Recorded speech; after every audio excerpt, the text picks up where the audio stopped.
बिस्मिल्लाहिर्रहमानिर्रहीम, अस्सलाम वालेकुम, गुड मॉर्निंग मुल्तान। कैसे हैं आप लोग? उम्मीद करती हूँ बिल्कुल ठीक ठाक होंगे और दुआ करते हैं आज का दिन आपका बहुत ही अच्छा गुजरे, हंसते हुए मुस्कुराते हुए अपनों के साथ गुजरे। नाज़रीन, आप देख रहे हैं रोही एट 10 और मैं हूँ आपकी होस्ट आसमा नौरीन। एक नई सुबह में आपको खुशामदीद कहते हैं। जनाब, अगर मौसम की बात करें तो मुल्तान का मौसम जो है वो काफ़ी खुशगवार हुआ है। कल जो है वो अच्छी खासी बारिश हुई है और आज भी हल्के हल्के बादल हैं। देखते हैं कि आज क्या सूरत हाल होती है। वैसे आज जो मौसम का टेम्परेचर है वो 31 सेंटीग्रेड है और देखते हैं कि वक्त के साथ साथ जो है ये 36 तक जाएगा, लेकिन क्या हो सकता है कि बारिश भी हो सकती है या नहीं, ये देखेंगे आज। और इसके साथ साथ अगर हम बात करें मुल्की सूरत हाल पे तो मुल्की सूरत हाल जो है इस टाइम बहुत शदीद गर्म है। और अगर हम बात करें पेट्रोल पर तो कल रात से जो है वो पेट्रोल की कीमतों में मजीद इजाफा कर दिया गया है। 233 रुपये अब इस टाइम जो है उसकी प्राइस है।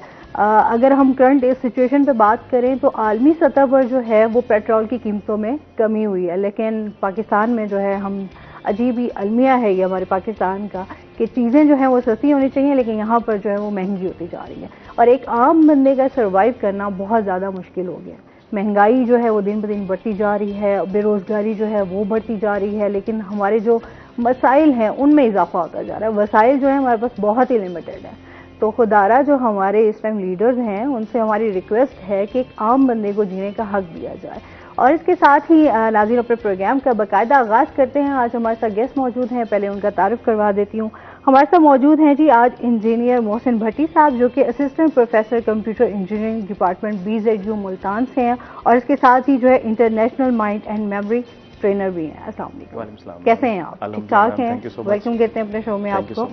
अच्छा जी, आज इनसे जो है हमारा जो टॉपिक है वो हम बात करेंगे जो पढ़ाई का एक खौफ होता है और जो हमारी यादाश्त है उसको कैसे बेहतर किया जा सकता है, बच्चों को कैसे उनकी ग्रूमिंग की जा सकती है, कैरियर काउंसलिंग उनकी कैसे की जा सकती है।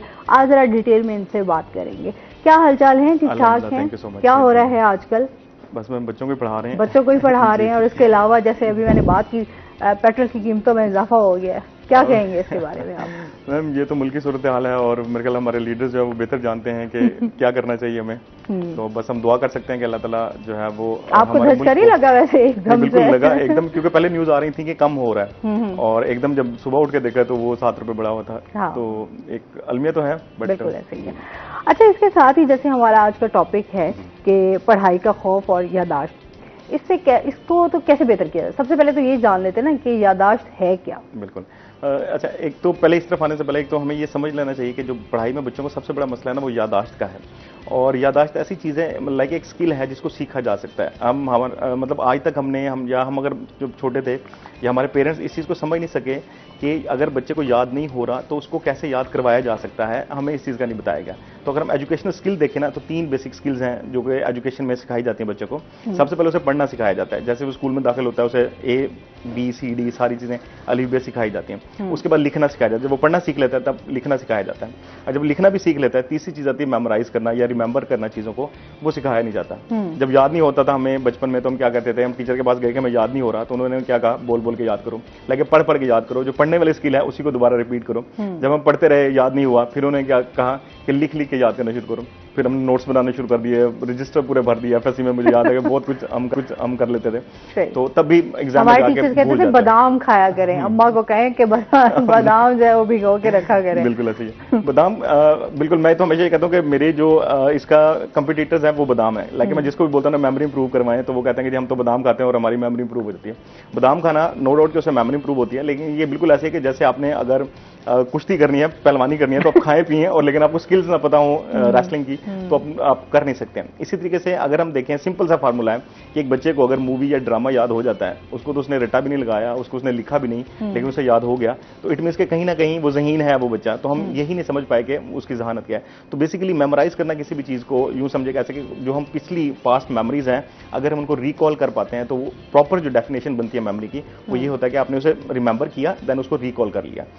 हमारे जो एजुकेशन में क्या होता है कि हम रिमेंबर करते हैं, रिकॉल नहीं करते। रिकॉल कब करते हैं? जब एग्जाम में बैठे होते हैं तो मोस्टली एग्जाम में बैठ के फिर भूल जाते हैं। और अक्सर आपके साथ भी ये हुआ होगा कि एग्जाम में बैठे होते हैं, वो आंसर जो है मतलब जो क्वेश्चन आया होता है उसके वो फ्रेंड्स भी याद आ रहे होते हैं जिनके साथ बैठ के हमने याद किया था, वो जगह भी याद आ रही होती है, वो पेज नंबर भी जेहन में भूल जाते हैं, लेकिन आंसर नहीं आ रहा होता। लेकिन याद कब आता है? जैसे हम एग्जाम से बाहर आते हैं तो फौरन से याद आ जाता है। इट मीन्स कि हम बोलते हैं कि बच्चे की ना रिकॉल पावर वीक है, उसे चीजें याद थी। और मतलब नॉर्मल लाइफ में भी हमारे साथ यही होता है कि जैसे हम देखें कि हमें कोई ओल्ड फ्रेंड मिले तो हम उसका नाम सोच रहे होते हैं, या कोई भी अगर सॉन्ग सुने तो मूवी का नाम रिकॉल करने की कोशिश कर रहे होते हैं, लेकिन नहीं आता। और याद कब आता है? जब हम मतलब सोचना छोड़ देते हैं तब हमें उसका नाम याद आ जाता है। तो इट मीन्स कि बहुत सारी चीजें माइंड को याद हैं लेकिन उनको रिकॉल नहीं कर पाते। तो सबसे जरूरी चीज बच्चे की रिकॉल पावर पे हमें फोकस करना है कि वो चीजों को जो भी याद कर रहा है उनको रिकॉल करे। तो उसके लिए जो हम डिफरेंट एक्सरसाइज करवाते हैं जिनसे उनकी रिकॉल पावर वीक होती है। तो बेसिक मेमोरी को अगर हम समझें तो रिमेंबर एंड रिकॉल, आपने रिकॉल भी करना है। तो मैं नॉर्मली बच्चों को कहता हूँ कि जब आप कोई भी मतलब याद कर लेते हैं, ऐसे आपने फॉर एग्जाम्पल याद कर लिया तो आप उसको ना रिकॉल भी करें, लाइक रिवर्स रिकॉल करें, एंड से लेके फर्स्ट तक आप उसको रिकॉल करें, तो देखें आपकी मेमोरी इंप्रूव होना शुरू हो जाएगी। सही। और एक्सरसाइज क्या करवाते हैं? हाँ, एक्सरसाइज में हम ये होता है कि हमारा बेसिकली अगर एक्सरसाइज की बात करें तो राइट ब्रेन और लेफ्ट ब्रेन दो अल्लाह ताला ने माइंड दिया ना। तो राइट ब्रेन जो हमारा होता है वो लॉजिकल माइंड होता है, और लेफ्ट ब्रेन हमारा जो है वो जो राइट ब्रेन है वो हमारा क्रिएटिव माइंड होता है, और लेफ्ट ब्रेन हमारा लॉजिकल माइंड होता है। अब क्या होता है कि राइट ब्रेन ज्यादा एक्टिवली काम करता है as compare to memory, like 80% memory ना एक्टिव राइट ब्रेन हमारा करता है। तो हम उसमें जो एक्सरसाइज करवाते हैं वो हम राइट ब्रेन एक्टिवेशन एक्सरसाइज करवाते हैं कि अगर आपका राइट ब्रेन एक्टिवेट होगा ऑटोमेटिकली आपकी मेमोरी इंप्रूव हो जाएगी। तो ये एक्सरसाइज होती है। अच्छा, बच्चों में एक पढ़ाई का खौफ भी होता है, उसके हवाले से आप क्या कहना चाहेंगे? देखिए, खौफ कब होगा? जब उसे पता होगा मुझे टेस्ट याद नहीं है। हाँ, ये तो सबसे बड़ा खौफ होता है ना। हमें भी होता था जब टेस्ट याद नहीं करते थे या होमवर्क नहीं करते थे, तो ये होता था कि सबसे बड़ा खौफ होता था कि आज स्कूल नहीं जाना, किसी तरीके से ऐसा हो कि छुट्टी हो जाए। अच्छा, और ऐसा था कि अगर आप भी रिकॉल करें आपने याद भी करते थे हम, ऐसा नहीं कि हम मतलब टीचर्स को या पेरेंट्स को लगता था बच्चे निकम्मे हैं, पढ़ते नहीं है, हम पूरी कोशिश करते थे याद करने की, रट्टा भी लगा लेते थे, लेकिन भूल जाते। क्यों भूलते थे? क्योंकि हमें पता ही नहीं कि याद कैसे करना है। असल चीज ये है कि हमें ये नहीं पता कि याद कैसे करना है। तो अगर हम याद करने की बात करें तो बेसिकली मैंने ऑथर भी हूँ, मेरी बुक है improve memory through scientific techniques, और अल्हम्दुलिल्लाह पाकिस्तान में पहला राइटर हूँ जिसने मेमोरी के ऊपर बुक लिखी है। तो उससे क्या होगा, अगर हमें टेक्निक्स पता है ना, साइंटिफिक टेक्निक्स पता है, तब हम उसको मेमोराइज कर सकते हैं, उन टेक्निक्स को यूज कर सकते हैं। लाइक सबसे पहले तो आप यूं समझिएगा आपकी मेमोरी ना विजुअल्स मेमोरी है। लाइक आपके मतलब कोई हार्ड चीज नहीं है ना, आपको पता होगा मेरा माइंड में इतनी मेमोरी फुल हो गई, इतनी बच गई है। दूसरी होती है आप आंखें बंद करें, आप पूरी दुनिया घूम सकते हैं। सारी मेमोरी आपकी मतलब विजुअल्स है ना, सारी चीजें। तो हमें विजुअल्स को पे फोकस करना है, बच्चों के विजुअल्स इंप्रूव करने हैं, क्योंकि जितने ज्यादा विजुअल्स इंप्रूव हो जाएंगे उतनी उनकी मेमोरी जो है वो इनहांस हो जाएगी। यानी एक बच्चा इतना सोच सकता है, एक बच्चा इतना बड़ा सोच सकता है, तो इट मींस उसकी मेमोरी इंप्रूव हो गई है। तो इंप्रूव हो जाएगी अगर वो इस पे काम करेगा। तीसरी मतलब दूसरी चीज है लोकेशंस, कि हर एक चीज कहां पड़ी हुई है तभी आप उसको ढूंढ सकते हैं। लाइक आप अगर यहाँ पे बैठे बता सकती हैं आपके घर में, आपके कबर्ड में कौन सी चीजें पड़ी हुई हैं, लाइक आप तो यहाँ पढ़े लेकिन लोकेशंस पता है। लाइक और दूसरी चीज जैसे एग्जांपल आप इसको ऐसे ले सकते हैं कि अगर मैं आपसे पूछूं कि आपने रात को क्या खाया था, आप उस पहले जगह को विजुअलाइज करेंगे जहां बैठ के खाया था, ऑटोमेटिकली आपको याद आ जाएगा मैंने क्या चीज खाई थी। अगर हमें लोकेशंस पता होना कि मैंने कौन सी चीज कहां रखी हुई है तो उसको लोकेट करना आसान होता है।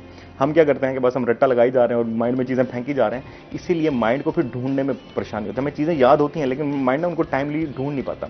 ये वजह वो एग्जांपल वो हमें वो क्वेश्चन क्यों भूला कि माइंड को समझ ही नहीं आया कि आपने रखा कहां पे था। तो ये जरूरी आजकल बच्चे बड़े भी जो है ना, मैं अभी से पहले बात कर रही थी कि हम लोग जो है हमें भी अब चीजें भूलने लग गई है ना। अब कभी कभी हम भी याददाश्त की जो क्या जरूरत पड़ जाती है कि अच्छा कौन सी चीज कब और कैसे, वो ये चीजें सारी जो है। हाँ, अच्छा, इसमें जो सबसे बड़ा जो मतलब बड़ों के हवाले से अगर मैं बात करूं तो उसमें मोबाइल फोन ने हमारी मेमोरी को ना वो डैमेज कर दिया। हर एक चीज हम जो है वो नोट कर लेते हैं, उसके बाद फिर हमें जब माइंड को भी पता चल गया जो नोट कर लेते हैं तो फिर हमें उसको मेमोराइज करने की जरूरत है, हम एफर्ट ही नहीं करते हैं। तो memory is like a muscle कि आप जितना उसको यूज करेंगे उतना बढ़ती रहेगी। तो अगर हम आप मतलब गैजेट से हट के लाइक हमें मोबाइल नंबर्स याद नहीं होते ना, क्योंकि हमने सेव कर लिया, अब हमें पता है कि मोबाइल में सेव है तो हमें जरूरत नहीं याद करने की। तो ये वजह है कि हम भूलना शुरू हो गए क्योंकि हमने उसको यूज करना कम कर दिया मेमोरी को। अच्छा, आप क्या समझते हैं सोशल मीडिया के भी इफेक्ट्स हैं इसके ऊपर कि हमारी मेमोरी जो है इस टाइम हम लोग देखते हैं हमारी याददाश्त में कमी हो रही है, भूल जाते हैं चीज़ों को, पढ़ाई के हवाले से भी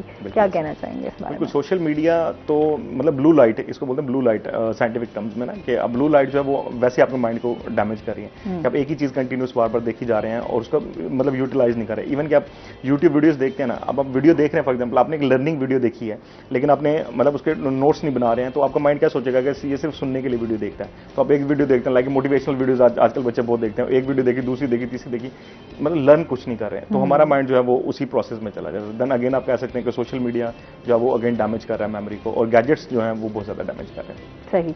अच्छा, आप समझते हैं कि भूल जाना एक बीमारी है? नहीं, भूल जाना, हाँ, इसको इसमें अगर, चूंकि मैं मेडिकली नहीं करूंगा, लेकिन जो टेक्निक्स हैं मैं उन पर बात करूंगा। तो भूल जाना बेसिकली बीमारी नहीं है, लेकिन आपको पता होना चाहिए कि याद करते कैसे हैं। लेकिन सबसे पहली चीज़ कि याद कैसे होती हैं चीज़ें, कि आपको समझना चाहिए कि आपके माइंड की जो लैंग्वेज है, सारी चीज़ें माइंड में कैसे स्टोर है, in the form of images. Like तस्वीरें हैं, कोई भी चीज़ का मैं नाम लूंगा ना, लाइक मैंगो, जहन में क्या आया, पिक्चर आई मैंगो के ना, जैसे कार की पिक्चर आई जहन में। तो ऐसा नहीं है CAR आया हो या MANGO आया हो, वर्ड्स नहीं आते हैं। तो आपको ये समझना है कि हमारे माइंड की जो लैंग्वेज है ना, वो फॉर्मेट जो है वो पिक्चर्स का है। तो आपको हर एक चीज़ तस्वीर में याद करनी है। मूवी क्यों याद हो जाती है? क्योंकि वो तस्वीर की सूरत में होती है।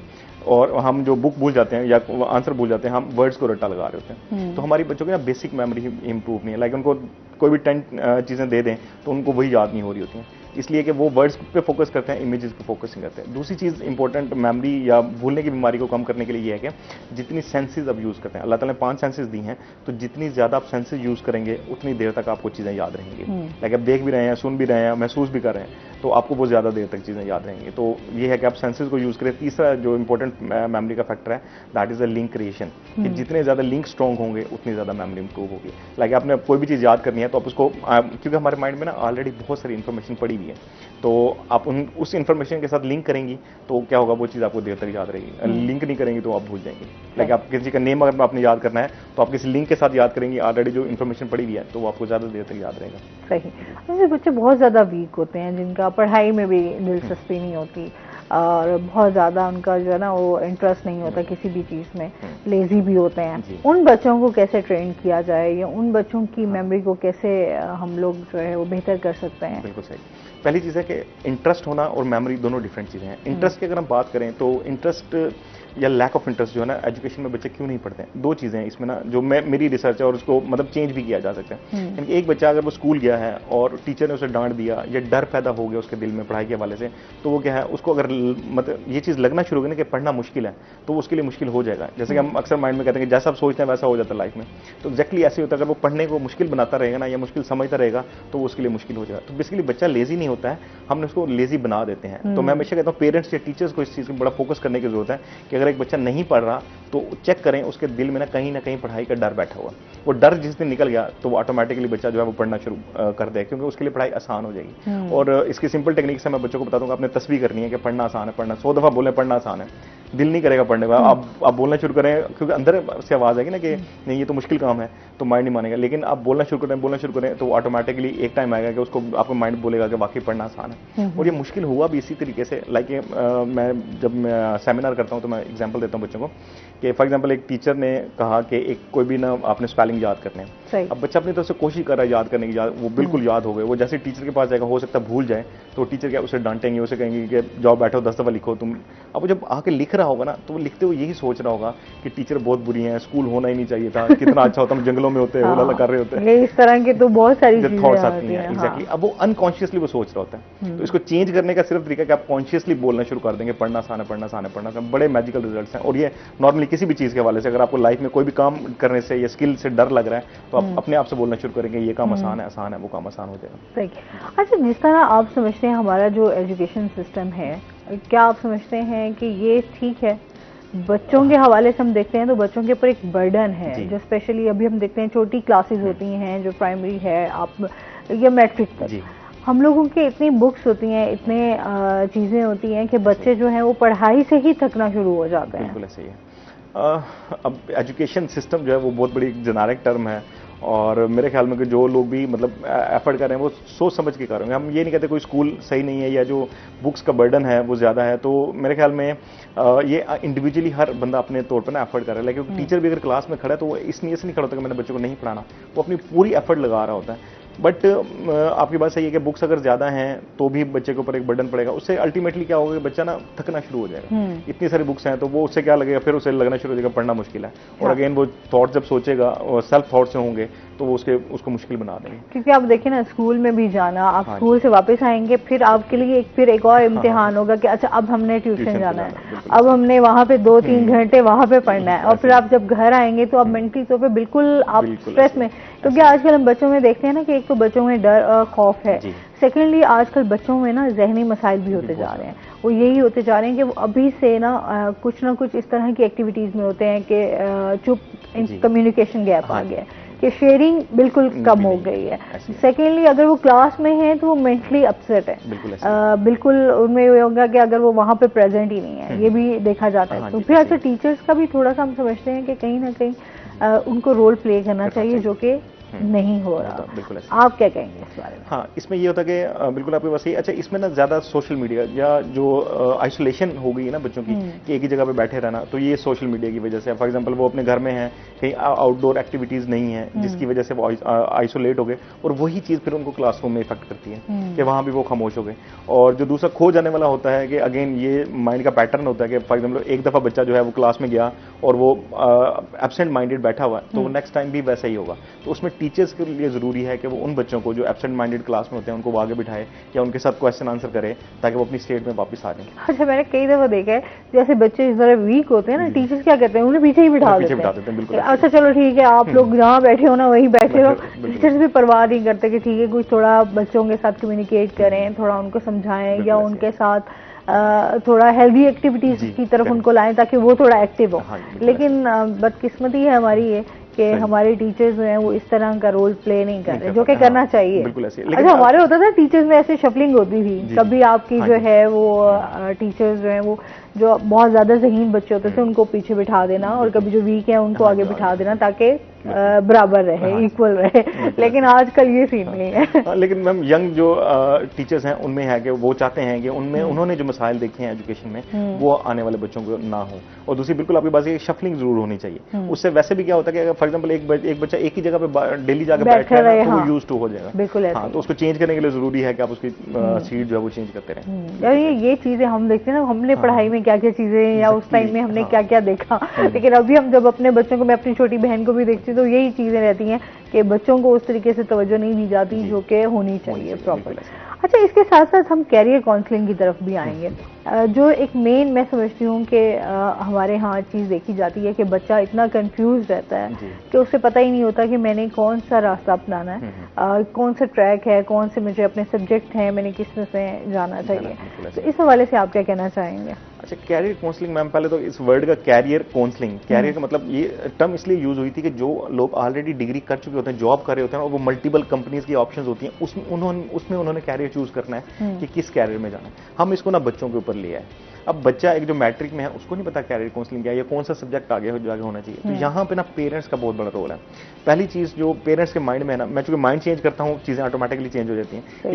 ये जो थॉट है ना कि बच्चे जिम्मेदारी हैं, इस थॉट से बाहर आ जाए। बच्चे जिम्मेदारी नहीं, बच्चे आपका असासा है। मतलब बहुत मेजर डिफरेंस है। एक चीज को आप जिम्मेदारी समझ रहे हैं और एक को आप अपना एसेट समझ रहे हैं। तो एसेट अगर आप समझेंगे ना तब आप उसके ऊपर फोकस करेंगे, तब आपको पता भी होगा बच्चे ने कहाँ जाना है। अब जब आपने एसेट समझ लिया ना, अब आपने डिसाइड करना है कि इसका कैरियर क्या होना चाहिए। हमारे पेरेंट्स ने डिसाइड नहीं किया होता, और जिन पेरेंट्स ने किया हुआ है ना उनके बच्चे वही बन जाते हैं जो सोचे होते हैं, जो उन्होंने सोचा होता है। आप अपनी फैमिली में देख लें, मैंने बहुत सारी एग्जाम्पल्स देखी हैं कि जिन पेरेंट्स ने सोचा था ना हमारे बच्चा डॉक्टर या इंजीनियर होना चाहिए वो बन गया, और जिन पेरेंट्स ने सोचा नहीं था या कुछ ना कुछ तो बन ही जाएगा, या वो स्ट्रगलिंग, वो बच्चे भी स्ट्रगल करते हैं और अल्टीमेटली फिर उनको भी समझ नहीं आ रही होती कि हमने किस तरह मूव करना है। हाँ। तो आज मैं कहता हूँ पेरेंट्स से वो बैठ के ना डिसाइड कर लें कि हमने अपने बच्चे को क्या बनाना है, क्योंकि जब वो डिसाइड कर लेंगे ना ऑटोमेटिकली रास्ते बनते जाएंगे, तभी उनको इन सारी चीजों की अवेयरनेस होगी कि हमने अगर बच्चों को, फॉर एग्जाम्पल एक पेरेंट्स ने सोचा मैंने डॉक्टर बनाना है, तो वो उसी एंगल से सोचता रहेगा ना। या जिसने सोचा मैंने इंजीनियर बनाना है या किसी भी फील्ड में लेके जाना है, तो वो उसी मतलब सोचेगा, और वो रास्ते नजर आएंगे, वो अपॉर्चुनिटीज को ग्रैब करेगा। और जिसने नहीं सोचा तो वो फिर बच्चे भी परेशान रहेंगे कि क्या होना चाहिए। तो पहली जिम्मेदारी सबसे बड़ी ना पेरेंट्स के ऊपर है कि वो आज सोच लें कि हमने अपने बच्चे को क्या बनाना है। और फिर उसके बाद जो दूसरी चीज आती है कि कैरियर काउंसलिंग लाइक देन वो जा सकते हैं कि अच्छी फील्ड्स कौन सी हैं, या आने वाले 5 साल बाद 10 साल बाद कौन सी फील्ड में ज्यादा अपॉर्चुनिटीज होंगी। लाइक जैसे कंप्यूटर है तो हर चीज को खत्म करता जा रहा है, जॉब्स जो है वो ऑनलाइन आ गई हैं। तो ऐसी चीजों पे आपने फोकस करना है कि हम बच्चों को वो चीज सिखाएं जो कि टेक्नोलॉजी के साथ साथ या जमाने के साथ साथ होनी चाहिए। हाँ बिल्कुल। अच्छा भाई, वही ना खाली डिग्रीज के साथ क्या आप, क्योंकि हमारे मुल्क की जो इस टाइम सूरत हाल है वहाँ पे बेरोजगारी बहुत ज्यादा है। लोगों का भी ये कि साथ साथ में जिस तरह आप स्टडी तालीम दिलवा रहे हैं उसके साथ स्किल्स होना भी बहुत जरूरी है कि इसकी तरफ। अच्छा, सेकेंडली ये भी आपसे बात करूंगी कि जिस तरह आप ट्रेनिंग्स दे रहे होते हैं, आप क्या समझते हैं बच्चों में क्या क्या मसाइल हैं? मुझे लगता है कि सबसे पहले ना हमें मेंटली स्ट्रांग होने की जरूरत है। हमारे बच्चों को ना मतलब इतनी मायूसी है कि और हम सोच ही उसी पैटर्न में रहे होते हैं। लेकिन मैं हमेशा कहता हूँ कि जितने भी अंग्रेज हैं ना, उनकी आप अगर मोटिवेशनल बुक्स पढ़ेंगे ना, वो सारी माइंड के ऊपर है कि वो क्या कहते हैं, पहला लेवल जो ना वो माइंड लेवल है। अगर आप मेंटली स्ट्रांग हो गए ना, देन ऑटोमेटिकली बाकी आपके लेवल अचीव हो जाएंगे, तो हम हो जाएंगे। तो मुझे लगता है कि बच्चों में सबसे पहले मेंटली इनको स्ट्रांग करने की जरूरत है कि बिल्कुल मसाइल हैं, जॉब्स नहीं हैं, बट अल्टीमेटली जॉब्स बच्चे ले भी रहे हैं, इसी सोसाइटी में ले रहे हैं। हाँ। या जो बच्चे हैं अपनी कंपनी स्टार्ट करते हैं, हमारा जो कंप्यूटर इंजीनियरिंग डिपार्टमेंट है, तो बहुत सारे बच्चे अपना सॉफ्टवेयर हाउस बना लेते हैं, तो हम उन्हें उस तरफ सोचने की जरूरत है। और वो तभी आएगा, कॉन्फिडेंस तब आएगा जब उनको पता होगा जो हमने काम किया है वो बेहतरीन तरीके से किया है। मतलब ये होता है ना कि लाइक आपने कहा स्किल की जरूरत होती है। लाइक बच्चे पढ़ रहे होते हैं, ध्यान उनका जो है वो पैसा कमाने की तरफ होता है। हाँ। तो पहले फोकस नहीं है ना, मतलब जा रहे हैं यूनिवर्सिटी डिग्री करने के लिए, ये सारा टाइम सोच रहे हैं कि जॉब कैसे मिलेगी या मैंने अर्निंग कैसे करनी है, तो वो ऑटोमेटिकली पढ़ते नहीं है। अच्छा, शुरू से ना एक बच्चों के दिमाग में ये चीज बिठाई जाती है कि आपने कमाना है, कमाना है, ठीक है। वो फिर कमाने के उसमें ये होता है कि उन्होंने फिर कुछ अभी होता है कि शॉर्टकट कुछ इस तरह का ढूंढने के फौरन से पैसे आना स्टार्ट हो जाए, जल्दी से हम लोग जो है ना वो पैसे की तरफ जाएं। तो इस तरह वो जरा नामुमकिन सा है, क्योंकि हमारे ऑलरेडी इतने सारे मसाइल हैं कि हम चीजों को जो है वो बेहतर तो करने की कोशिश कर रहे होते हैं, बट कहीं ना कहीं हम थोड़ा सा अभी बहुत पीछे हैं। बिल्कुल। अच्छा, जो बाहर की अगर हम बात करें कि बाहर की तालीम है, एजुकेशन है, और हमारे जो जो एजुकेशन है, उसके बारे में आप क्या कहना चाहेंगे, कितना फर्क है? आई थिंक सो कि अब चूंकि इंटरनेशनली सारी चीज़ें चल रही होती हैं, हम भी इंटरनेशनल बुक्स पढ़ा रहे होते हैं, ऐसे नहीं कि हमको पाकिस्तानी ऑथर्स की पढ़ा रहे हैं। जो डिफरेंस आता है ना वो इम्प्लीमेंटेशन पे आता है कि हम लोग ना इम्प्लीमेंट नहीं करते हैं चीज़ों को। आपने डिग्री कर ली और उसके बाद आपको खुद भी बच्चे को नहीं पता होता कि मैंने इसको इस नॉलेज को इम्प्लीमेंट कहाँ पे करना है। उनको ये पता होता है कि हमने कहाँ पे नॉलेज को इम्प्लीमेंट करना है। ये मसाइल हैं एजुकेशन में। बाकी मेरे ख्याल में कि आप में खुद कॉन्फिडेंस होना चाहिए कि आपने जो सीखा है वो दी बेस्ट सीखा हुआ। अगर आप में कॉन्फिडेंस नहीं होगा, देन अगेन आप मार्केट में जाके वही सोच रहे होंगे कि मुझे क्या करना है लाइफ में, ऐसा नहीं चाहिए। और जो आपने बात की कि पैसा कमाने की जल्दी होती है ना, तो हमें समझ लेना चाहिए कि हर एक चीज़ का ना प्रोसेस है। लाइक फॉर एग्जांपल आपको अगर बीएस डिग्री आपने करनी है तो 4 साल आपने गुजारने हैं यूनिवर्सिटी में। ऐसा नहीं हो सकता आप 1 साल में डिग्री ले लें। इसी तरीके से कोई भी अगर आपने सोच लिया कि ये स्किल मैंने सीखना है, तो उसका ना टाइम जरूर कैलकुलेट कर लें कि कितने अरसे बाद मेरे पास अर्निंग आना शुरू हो जाएगी।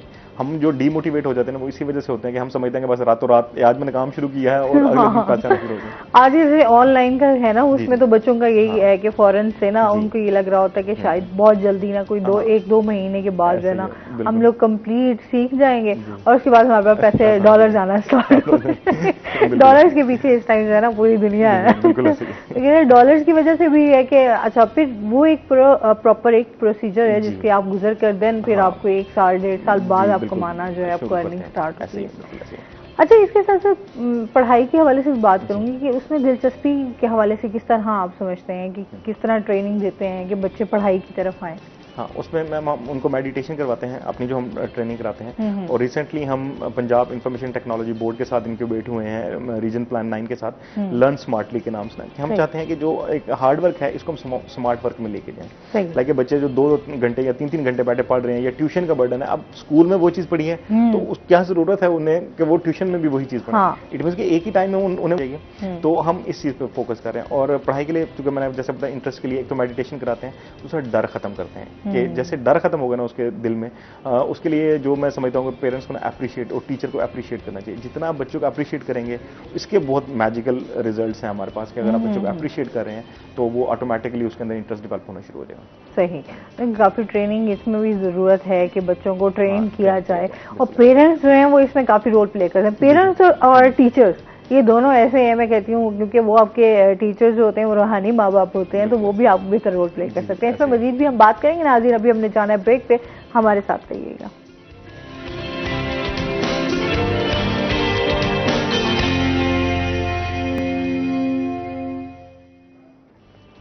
वेलकम बैक नाज़रीन, रोही 10 में आपको खुश आमदीद कहते हैं। अच्छा, जिस तरह हम पढ़ाई की तो बात कर रहे हैं, साथ साथ जॉब के हवाले से भी बात करेंगे कि पढ़ाई और जॉब जो है वो दोनों लाजमी हैं। बिल्कुल। एक तो क्या आप एक ही वक्त में आप पढ़ाई भी कर रहे हो और सेकेंडली आप जॉब भी, बहुत सारे लोग कर भी रहे हैं एट अ टाइम वो अपनी जॉब, कि उनका ये होता है कि दिन में अगर वो काम कर रहे हैं तो वो रात को पढ़ाई कर रहे हैं, या फिर रात में अगर उनको कहीं पे जॉब कर रहे हैं तो फिर उनकी दिन का ये होता है कि उन्होंने पढ़ाई भी करनी है साथ साथ। तो उससे भी मेमोरी पर बड़ा असर पड़ता है। हाँ जी, ऑब्वियसली आप ओवरबर्डन होंगे हाँ। तो मेमोरी जो है वो डैमेज होगी।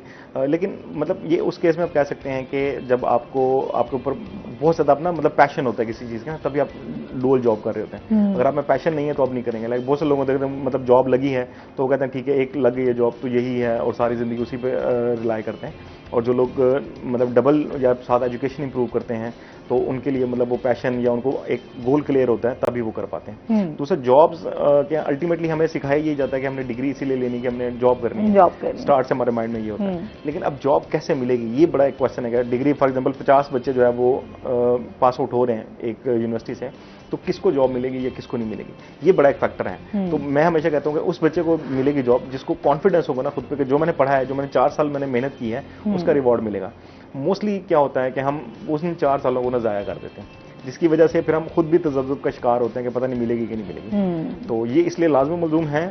बट ये है कि आपको मेंटली अगेन वही चीज़ है ना कि आपको जिस टाइम पे जो काम कर रहे हैं ना वो आपको करना चाहिए, वो ज़्यादा बेटर। लाइक एजुकेशन का टाइम है तो आपने पढ़ाई करनी है, तो ऐसा नहीं उस टाइम पे नहीं सोचना कि मैंने पैसे कैसे कमाने हैं या कैसे लगेगी, क्योंकि अपने अगर फोकस इस पर रखेंगे तो अल्टीमेटली इसको बोलते हैं प्रोसेस, कि अगर आपका प्रोसेस स्ट्रॉन्ग होगा ना तो आउटकम जो रिजल्ट है वो आपको ऑटोमेटिकली मिलेगा। अगर आपने प्रोसेस में गड़बड़ कर दी, लाइक मतलब एक किसान है वो सारा टाइम ये सोचता रह बैठा कि मेरी फसल अच्छी होनी चाहिए और फसल पे मेहनत ना करे या खेत में जाए ना तो फसल नहीं होने वाली, तो उससे रिजल्ट नहीं मिलेगा।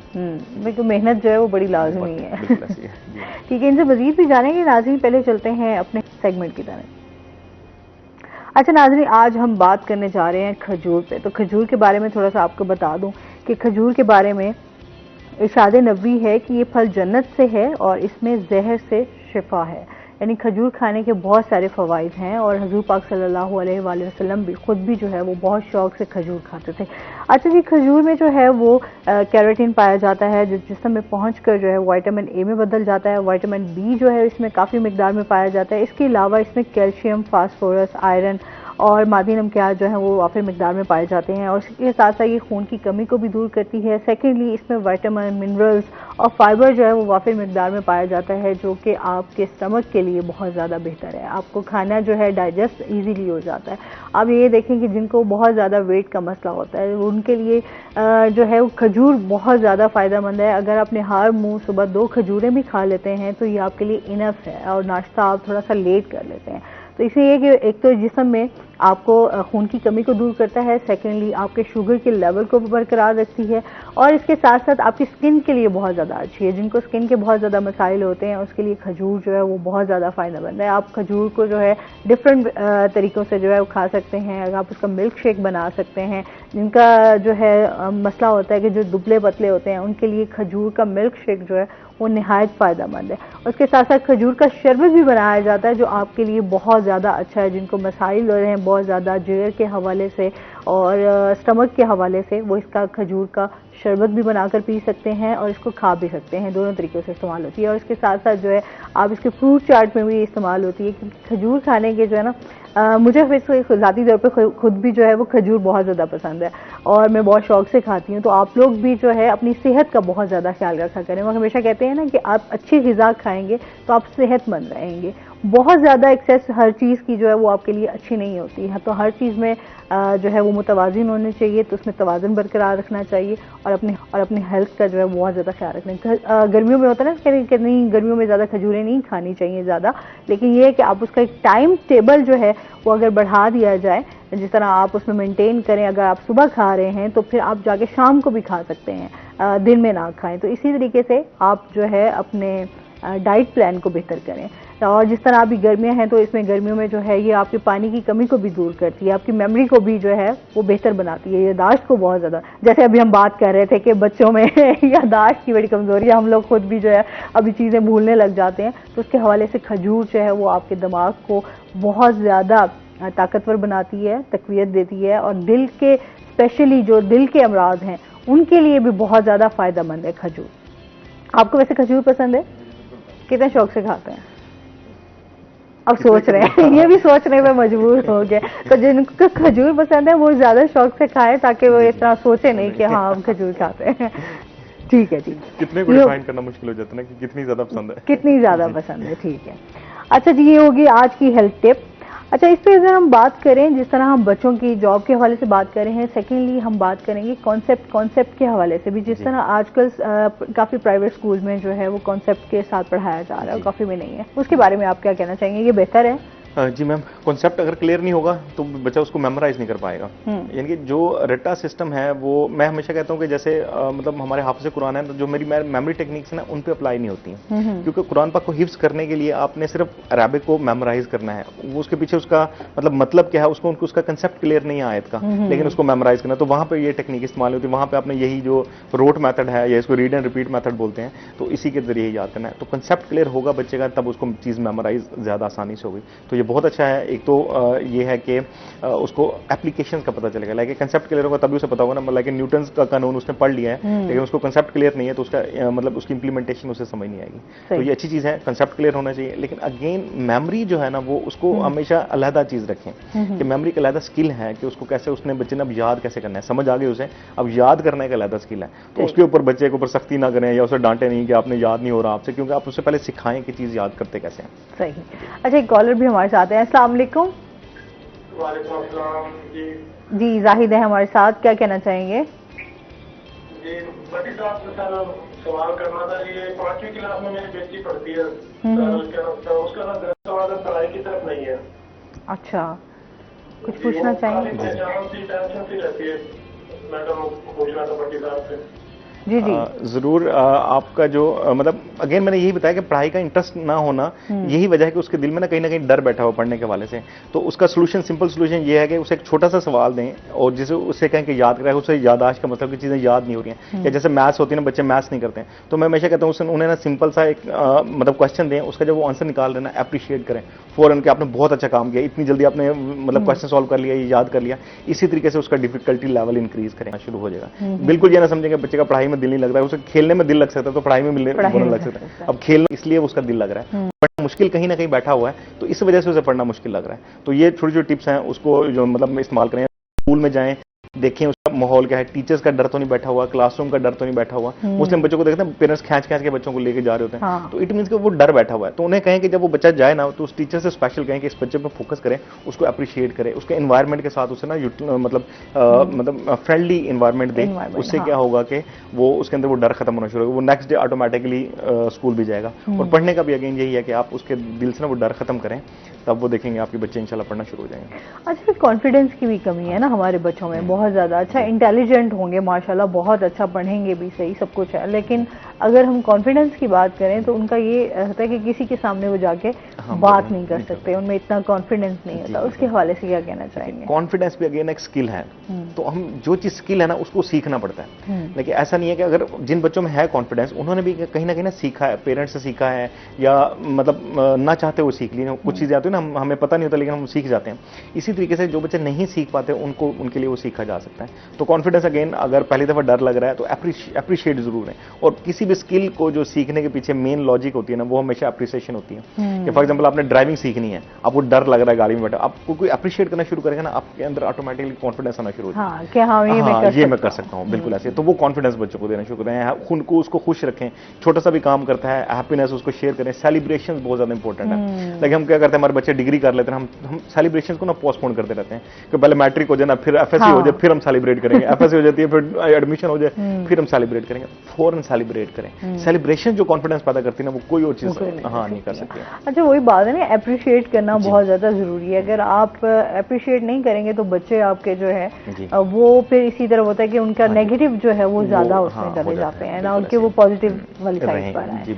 अच्छा, जिस तरह हम टीचर्स की बात, बच्चों की तो हम बात कर रहे हैं, टीचर्स को ट्रेनिंग की कितनी जरूरत है? मैं खुद भी चूंकि टीचर हूँ, टीचर्स को ट्रेनिंग से ज्यादा ना सेल्फ मोटिवेटेड होना चाहिए कि उसको क्लियर होना चाहिए अपना पाथ कि मैं अगर टीचिंग में हूं तो मैं किस वजह से हूं। यानी कि वो क्या कहते हैं कि एक्सीडेंटल टीचर नहीं इंसान को होना चाहिए कि कोई जॉब नहीं मिल रही तो चलो टीचर बन जाते हैं, ऐसा नहीं होना चाहिए। और अगर आप डेडिकेटेड टीचर हैं ना तब आप में ये सारी चीज़ें ऑटोमेटिकली होंगी। लेकिन हमने अक्सर देखा ना सोशल मीडिया पर क्लिप्स आ रहे होते हैं, मतलब इंग्लिश टीचर्स हैं, वो बच्चे एंटर हो रहे हैं, उनके साथ कैसे वो फ्रेंडली बिहेव कर रहे हैं, ये चीज़ें होनी चाहिए। तो मेरे ख्याल में टीचर्स को ट्रेनिंग से ज़्यादा सेल्फ मोटिवेशन की जरूरत है, और सेल्फ मोटिवेशन तभी आएगी, वो ग्रूम तभी होंगे जब वो खुद ट्रेनिंग्स लेंगे, उनके अंदर खुद डेडिकेशन होगी कि हमने अगर मुस्तकबिल अपना संवारना है तो पहले हम खुद संवरेंगे तो ही हम मुस्तकबिल संवार सकेंगे ना। अगर हम खुद ही ग्रूम नहीं है तो आप किसी को ग्रूम नहीं कर सकते।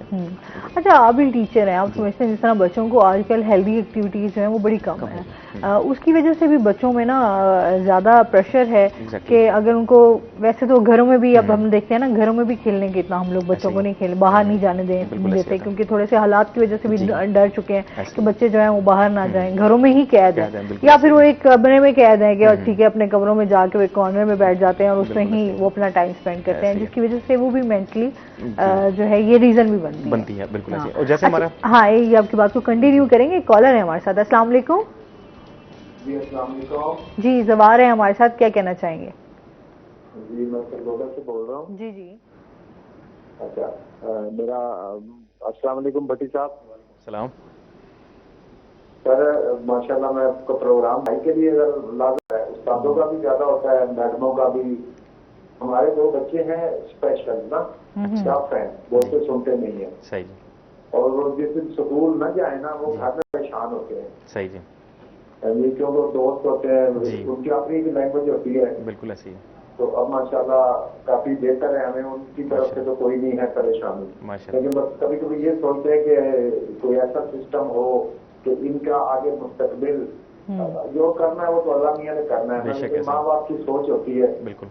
जो मेरी बेटी है वो 3rd ईयर में पढ़ रही है, अभी 4th ईयर में गई है। अच्छा, माशाल्लाह। स्पेशल ना।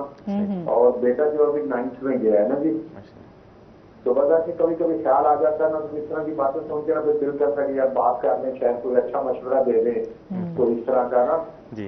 तो इस बारे में कभी को आप प्रोग्राम करें, मैडम आसमा नौरीन का कभी प्रोग्राम करें स्पेशल बच्चों का। जरूर इंशाल्लाह। ये आप, मेरी छोटी सी तजवीज है कि अगर जब आप इस तरह का कोई तमीम वाला बंदा बुलवाते हैं तो साथ में एक छोटा सा क्लिप लगा के करें कि बंदा की इशारों से समझा रहा है, वो बच्चे भी समझ सकें कि ये हमारी बात हो रही है। जी इंशाल्लाह पूरी कोशिश करेंगे। हो जाए तो कोई ज्यादा तो बस बाकी जो करता है अल्लाह करता है, पर इस तरह की बातें आप लोगों की सुन के बड़ा अच्छा लगता है ना। बहुत शुक्रिया जी, बहुत शुक्रिया कॉल करने का।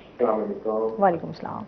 पहले तो मैं इनको बहुत बहुत मुबारकबाद देना चाहूंगा कि इन्होंने इतनी एफर्ट की और 3rd ईयर तक जाना। हाँ, बच्चे का स्पेशल बच्चे का पेरेंट्स बहुत बड़ी मुबारकबाद के हकदार हैं कि उन्होंने इस लेवल तक लेके। और हम चूंकि इससे पहले भी यही बात कर रहे थे कि पेरेंट्स को सोचना जरूरी है, तो इन्होंने अगर सोच लिया हुआ ना तो परेशान ना हो, क्योंकि परेशानी आ जाती है ना कि बंदा थोड़ा हो जाता है परेशान किसी भी हवाले से, जो भी उसने डिसीजन लेना हो लाइफ में। तो बस अल्लाह ताला पे छोड़ दें और खुद कॉन्फिडेंट रहें कि जो हम कर रहे हैं वो बेहतरीन कर रहे हैं और अल्लाह ताला ने इनका मुस्तकबिल जो है वो बेहतरीन बनाना है, तो इंशाल्लाह बहुत बेहतर होगा। अच्छा, ये भी एक इम्तिहान होता है, यकीन करें।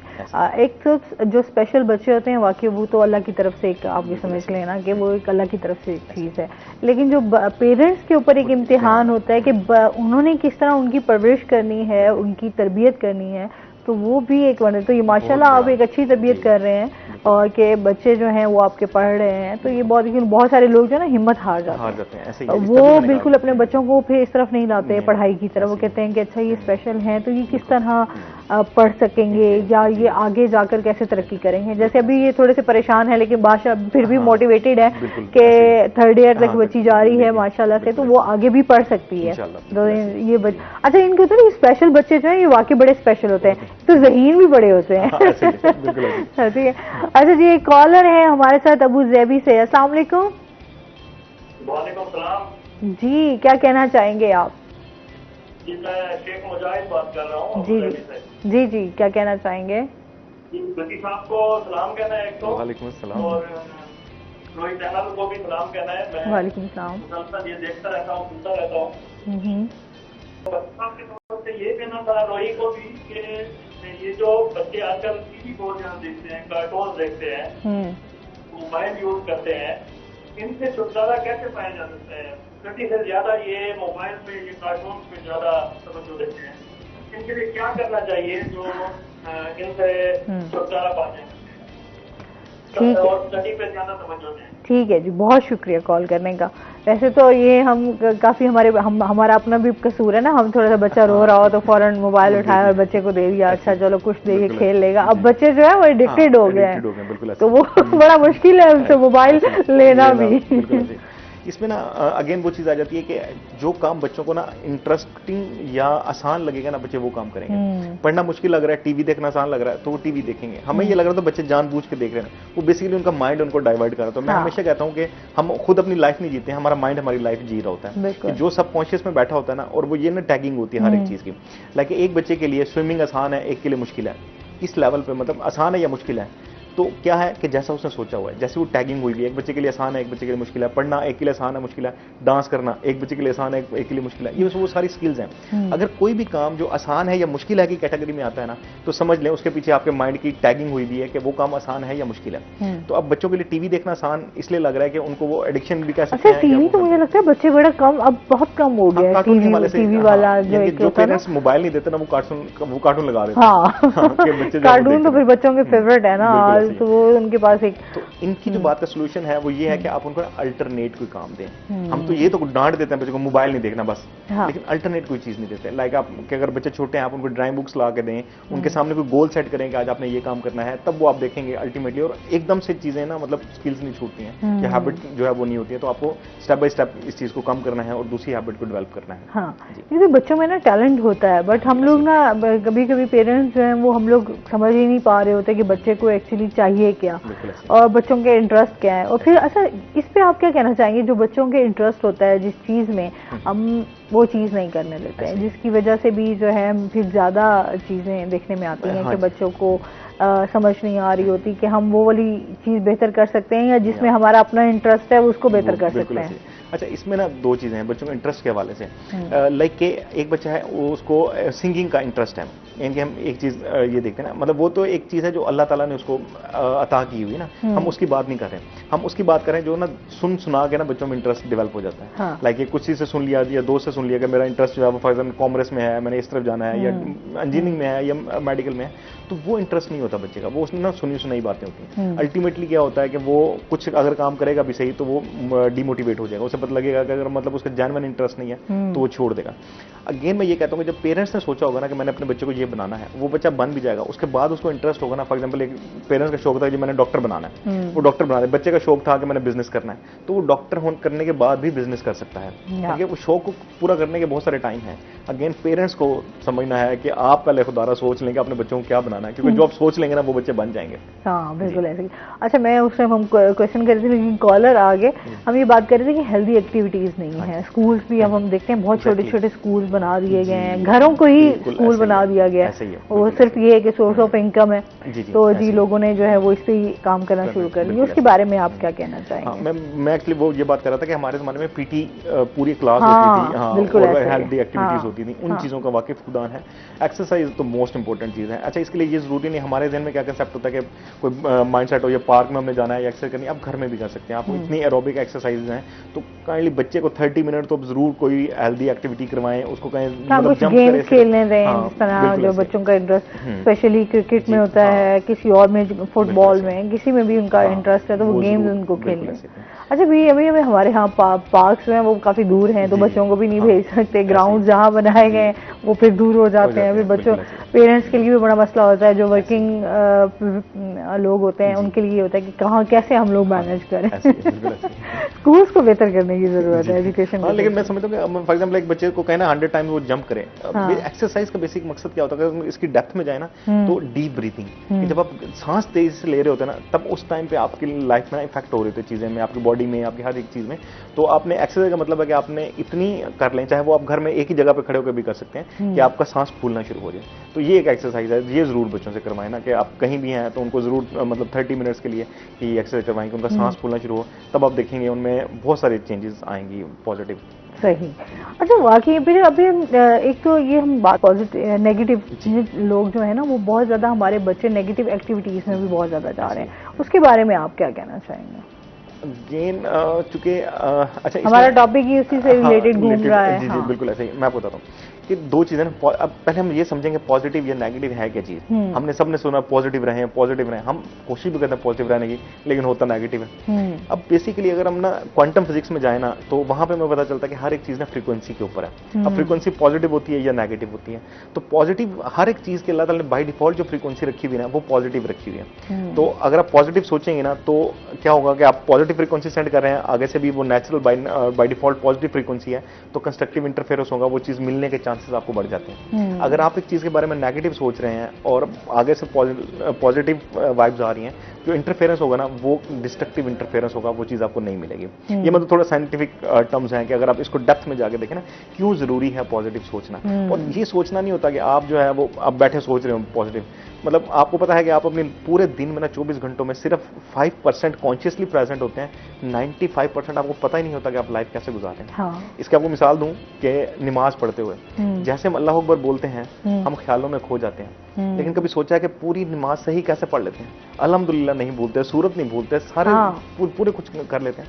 ऐसा कैसे हुआ कि हम तो नहीं पढ़ रहे थे, वहां पे कॉन्शियसली प्रेजेंट थे ही नहीं, तो वो क्यों हुआ? क्योंकि हमारे सब कॉन्शियस सीख चुका है कि नमाज कैसे पढ़नी है। अब वो क्या होगा कि अब वो पूरी नमाज पढ़ देगा आपके लिए। क्योंकि इसी तरीके से लाइफ में आपके सामने जो भी इंसिडेंट आते हैं ना, तो वो पहले ट्रेंड, आपका माइंड ट्रेंड होता है। जब वो ट्रेंड हो जाता है, फिर वो आपको करने की जरूरत नहीं है। गाड़ी चलाते हो सीख लें, अब गाड़ी ड्राइव कर रहे होते हैं, फोन पे होते हैं या सॉन्ग सुन रहे होते हैं, हमें पता ही नहीं होता, घर पहुंच जाते हैं, कब हमने गियर चेंज किया, कब ब्रेक लगाई, हमें नहीं पता होता। तो बहुत शुक्रिया आपका, बहुत अच्छा लगा आप हमारे शो में, और काफी इन्फॉर्मेशन जो है और काफी ट्रेनिंग भी के हवाले से आपने बहुत सारी बातें की। बहुत शुक्रिया आपका। और इसके साथ ही नाज़रीन, अभी हमने जाना ब्रेक में, हमारे साथ रहिएगा। जब हम ब्रेक से वापस आएंगे तो हमारे साथ कुछ और गेस्ट मौजूद होंगे।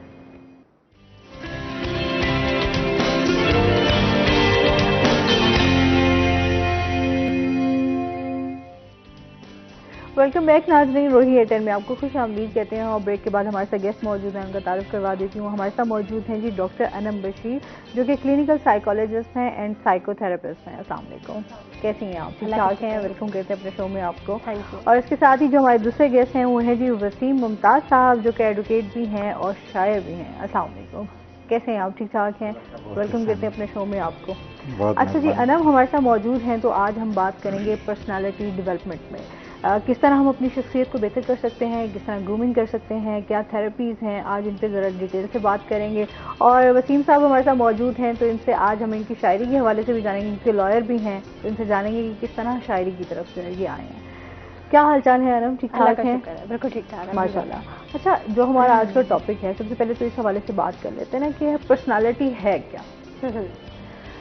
पर्सनैलिटी आमतौर पर किसी भी इंसान का एक बहुत फिक्स्ड और रिजिड पैटर्न होता है।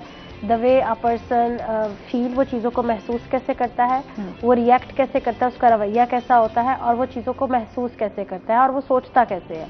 ये 3 पैटर्न्स हैं एक इंसान के सोचने के, महसूस करने के चीज़ों को, और रिएक्ट करने के। और ये जब बहुत फिक्स और परमानेंट हो जाते हैं एक सर्टन एज तक आके, खास उम्र तक आके, उसको हम पर्सनैलिटी बोलते हैं। और आमतौर पर पर्सनैलिटी जो है वो किसी भी इंसान की बन जाती है 18 साल की उम्र तक। और 18 साल की उम्र के बाद 20-25 साल की उम्र तक उसके जितने भी ट्रेड्स हैं, उसमें जो आदात है, उसमें जो प्रॉब्लम्स है, या उसमें जो अच्छाइयाँ हैं, वो फिक्स हो जाती है। उसके बाद सारी जिंदगी इंसान अपने आप को उसी पैटर्न में जो है वो बिहेव करता है। से फॉर एग्जांपल, अगर आपने देखा हो कई दफ़ा कुछ लोगों के हालात ज़िंदगी के बहुत टफ होते हैं, लेकिन वो बड़े खुश होते हैं, और कुछ लोगों के ज़िंदगी के हालात बहुत अच्छे होते हैं, लेकिन वो फिर भी परेशान होते हैं। अब ये उनकी पर्सनैलिटी के ट्रेट्स हैं कि वो चीज़ों को सोचते कैसे हैं, फील कैसे करते हैं। तो this is basically called personality. ठीक है। अच्छा, आप समझते हैं कि बिहेवियर जो है वो हमारी पर्सनैलिटी को ज़्यादा उस पर इफेक्ट करते हैं, कि हम लोगों का जो इन्वायरमेंट है वो भी बड़ा असरअंदाज हो रहा है? बिहेवियर आपकी पर्सनैलिटी को रिप्रेजेंट करते हैं। मेरे ख्याल में हर इंसान जो बिहेव करता है ना, वो अपने आप को एक्सप्रेस करता है अपने बिहेवियर्स के जरिए। मतलब अगर आप बहुत अच्छा सोच रहे हैं लेकिन आप लोगों के साथ बुरा कर रहे हैं, तो बिहेवियर तो आपका बुरा है, तो दैट अल्टीमेटली जो आपका एक्सप्रेशन है पर्सनैलिटी का, वो नेगेटिव है।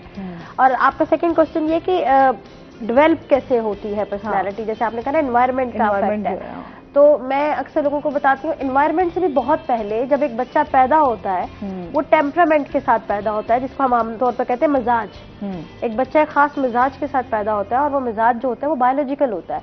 कुछ बच्चे बाय नेचर थोड़े सेंसिटिव होते हैं, कुछ लोग आपने नोटिस किया होगा बचपन से वो चीज़ों को ज़्यादा फील करते हैं ज़रूरत से, और कुछ लोग ज़रा डिफिकल्ट टेम्परामेंट के होते हैं। उसके बाद वो चीज़ों को ऑब्जॉर्व करते हैं अपने अंदर, एनवायरनमेंट, पेरेंट्स, पेरेंटिंग, टीचर्स, दोस्त, उन सारी लोगों से चीज़ें अपने अंदर ऑब्जॉर्व करते हैं और फिर कहीं जाके 18 साल की उम्र तक आके पर्सनैलिटी शेप करते हैं अपनी। सही। इसमें हम मजीद भी बात करेंगे। वसीम साहब हमारे साथ मौजूद हैं। वसीम साहब, क्या हालचाल है? ठीक ठाक हैं? अच्छा, आप लॉयर भी हैं और भी शायर भी हैं, ये कैसे हुआ?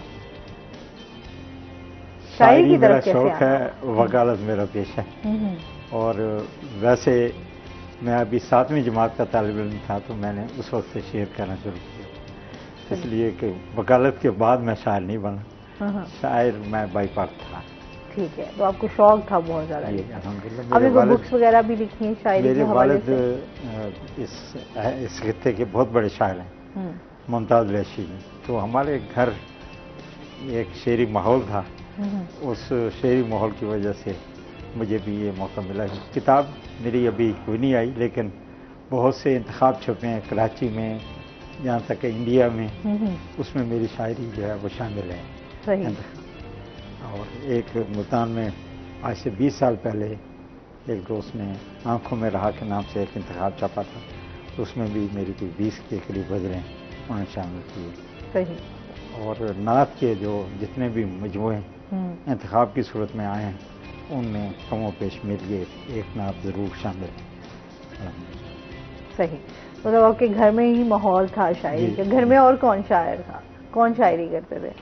मेरा छोटा भाई भी शायरी करता है। अच्छा अच्छा। अब हमारा भतीजा है वो भी, मेरे दादा जान भी शायर थे और इंडिया में दिल्ली में उन्हें ये एजाज़ नसीब रहा कि वो उन्होंने ऑल इंडिया मुशायरे तरतीब दिए और उसके इंतजामात में उन्होंने हिस्सा लिया। तो किस तरह की वैसे शायरी करना आपको पसंद है? मैं शायरी की तमाम असनाफ़ सुखन में तबाज़माई करता हूँ, गज़ल भी, नज़्म भी, और जो मेरा बुनियादी शोबा है वो नात का है। अच्छा। नात में अल्हम्दुलिल्लाह मैंने मनाकिब भी लिखी हैं और कतात भी। तो शायरी की जितनी भी असनाफ़ सुखन है, नसर में भी मैंने बहुत काम किया है। कॉलेज के ज़माने में हमारा मैगज़ीन होता था नखलिस्तान, उसका मैं एडिटर रहा। फिर लॉ कॉलेज में आला अदल के नाम से उसका मैं डिप्टी एडिटर रहा। और कई अखबारात में मैं कॉलम भी लिखता रहा। सही। तो क्या सुना रहे हैं? पर एक कॉल ले लेते हैं। अस्सलाम वालेकुम। अस्सलाम जी, मलिक आमिर है हमारे साथ रावलपिंडी से, क्या कहना चाहेंगे? अपनी टीवी का वॉल्यूम काइंडली बंद कर दें। जी, मेरे वालिद साहब ने प्रॉपर्टी सेल कर दी थी। अच्छा, आपसे क्वेश्चन में हमें करना चाह रहे हैं। जी जी, बात करें आप। दादा की जगह थी, मेरे दादा की जगह थी, तो मैं वापस आप जो है टीवी में अपनी आवाज सुन रहे हैं, आप इधर डायरेक्ट बात करेंगे तो मेरे ख्याल में आसानी हो जाएगी बात करने में। अच्छा अच्छा, ठीक है। मैं मलिक आमिर फारूक बात कर रहा हूँ। ये मेरे वालिद साहब ने जगह सेल की थी, तो मेरे दादा की जगह थी ना, तो मैं ये केस करके वापस ले सकता हूँ? जी, ये आप जवाब दे सकते हैं। देखें जी, जब आपके वालिद साहब ने जगह फरोख्त की तो वो बहसियत वारिस उसके मालिक थे। मालिक को इख्तियार है कि वो अपनी जायदाद बेच सकता है। इसलिए इस बुनियाद पर कि ये क्योंकि दादा की थी और वो वापस हो, इस बुनियाद पर तो कोई उसमें सुकम हो तो वो हो सकता है, लेकिन इस बुनियाद पर यह जायदाद वापस नहीं ली जा सकती। ठीक है जी, बहुत शुक्रिया कॉल करने का। अच्छा, मैं कह रही थी कि क्या सुना रहे हैं आप? गजल ही सुना देता हूँ। चलें, सुनाए। सदफ़े दहर का अनमोल गोहर बाकी, जज्बे इश्क बाल्फाज दिगर बाकी, ताबे दिल बाकी है और सोजे जिगर बाकी है, शहरे एहसास में जलता हुआ घर बाकी है, इस कदर सहल नहीं मंजिल जाना का हसूल, अभी इस राह में मक्तल का सफर बाकी है, सौख्ता जान को कुरेदोगे तो जल जाओगे, राह की तय में नेहा दिल का शरर बाकी है, वक्त की ऊंची फसीलों पे सलीबों की नमूद, ये वो मंजर है जो ताहद नजर बाकी है, इस फना को है अजल ही से बका से निस्बत, मैं जो फानी हूं तो क्या तू तो मगर बाकी है। वाह, क्या बात है। और अर्ज किया कि इस जहां सोखता जहां को कुरेदोगे तो जल जाओगे, राख की तह में नहा दिल का शरर बाकी है, और कुछ भी न सही शहर तमन्ना में वसीम, गम की दहलीज पे एहसास का सर बाकी है। वाह क्या बात है, बहुत खूब। अच्छा, इसके साथ आराम आपको दिलचस्पी है, शायरी से लगाव है या नहीं? या कुछ लोग होते हैं कि शायरी हमारे सर के ऊपर से गुजर गई है? नहीं, आई डू अंडरस्टैंड, मुझे समझ तो आती है, लेकिन मुझे लगता है इसके लिए बहुत बड़ा विजन चाहिए जो शायद अभी मेरे में नहीं है। हाँ बिल्कुल, शायरी जो कर रहे होते हैं वो बहुत ज्यादा एक तो सेंसिटिव भी होते हैं और फिर बहुत सारी चीजों को महसूस करके अपनी शायरी के अंदाज में अपने लफ्जों के जरिए बयान कर रहे होते हैं। अच्छा, जिस तरह अभी हम बात कर रहे थे पर्सनालिटी के हवाले से कि उसको किस तरह आप उसमें बेहतरी ला सकते हैं, एक तो ग्रूम कैसे कर सकते हैं खुद को, अगर कुछ चीज़ें आदतें हम में आ गई हैं लेकिन हम चेंज करना चाह रहे हैं अपनी लाइफ को, अपनी पर्सनालिटी को, कि अच्छा पॉजिटिव चेंज आए, तो किस तरह कर सकते हैं? मेरे ख्याल में ये बहुत अच्छा सवाल है आपका। हर कोई ये चाह रहा होता है, तो इस सारी ग्रूमिंग की तरफ स्टेप डाउन करने से पहले सबसे पहली चीज ये है कि टू नो योरसेल्फ। आपको पता होना चाहिए कि एग्जैक्टली आप पे प्रॉब्लम क्या है। मैं अक्सर लोगों को कहती हूँ कि आपको आपसे बेहतर दुनिया में कोई नहीं जानता, ठीक है? तो जो पहला स्टेप जब हम पर्सनालिटी को ग्रूम करने की या पर्सनालिटी के प्रॉब्लम्स को बेहतर करने की तरफ पेशेंट्स को लेके जाते हैं, लोगों को लेके जाते हैं, जरूरी नहीं है पेशेंट्स हैं, आप और मेरी पर्सनालिटी में बहुत सारी ऐसी चीजें होती हैं जो हमें कई दफा खुद ही फील हो जाता है कि यार ठीक नहीं है, जैसे हम इमोशनली स्टेबल नहीं है, हम जल्दी गुस्से में आ जाते हैं, हम लोगों के साथ बहुत अच्छे से इंटरेक्ट नहीं कर पाते, कई दफा हम अपने जज्बात का इजहार नहीं कर पाते सही तरह से। तो सबसे पहले बी माइंडफुल, अपने आप की पॉजिटिव और नेगेटिव क्वालिटीज को अच्छे से समझें कि हाँ यार ये है मेरे साथ प्रॉब्लम्स। जब आप उसको अंडरस्टैंड करते हैं उसके बाद you are one step forward to improve it. फिर जब आप इम्प्रूवमेंट की बात करते हैं उसमें फिर जब आप आइडेंटिफाई करते हैं कि अच्छा मुझे जज्बाती तौर पे स्टेबिलिटी लेनी है, मुझे अपने पहनने ओढ़ने में इम्प्रूवमेंट लेकर आनी है, मुझे अपने बोलने के अंदाज में इम्प्रूवमेंट लानी है, तो उसके हिसाब से फिर हमारी कुछ ट्रेनिंग्स अवेलेबल होती हैं कि एंगर मैनेजमेंट कैसे करना है, इमोशनल स्टेबिलिटी कैसे करनी है, वो फिर ट्रेनिंग्स में आते हैं। आम लोगों के लिए तो मैं यही कहती हूँ कि इस वक्त इंटरनेट में भी बहुत सारे रिसोर्सेज आपको अवेलेबल है। अगर आपको लगता है आपका गुस्सा इतना ज्यादा है कि आप गुस्से में लोगों को ठीक से हैंडल नहीं करते, आप एंगर मैनेजमेंट पे काम करें। एंगर मैनेजमेंट पे आप गूगल करें, आपको बहुत सारी चीजें मिलेंगी। आपको नहीं समझ आती, आप किसी भी थेरेपिस्ट से एक अपॉइंटमेंट ले, अपना एंगर मैनेजमेंट इंप्रूव करें। यानी नो योरसेल्फ, अपनी गलतियां आइडेंटिफाई करें और फिर उस पे एक प्रोजेक्ट की तरह काम करें कि अच्छा यार ये ठीक करना है। इस तरह से आप इंप्रूव करते हैं। ठीक है, तो कुछ लोग तो होते हैं ना, अगर वो चीजें इस तरह की करना भी चाह रहे होते हैं या किसी डॉक्टर के पास भी जाना चाह रहे होते हैं ना, तो वो नहीं जाते। हाँ। कि अच्छा लोग क्या कहेंगे, ये कहीं मेंटली जो है वो पागल तो नहीं हो गया, या इस तरह की चीजें भी आप में आ रही होती हैं जिसकी वजह से जो है इंसान बड़ा एक तो कंफ्यूज और फिर डिप्रेशन, एंजाइटी, इस तरह की चीजें जो है वो हम लोगों पे बहुत ज्यादा असरअंदाज हो रही होती हैं।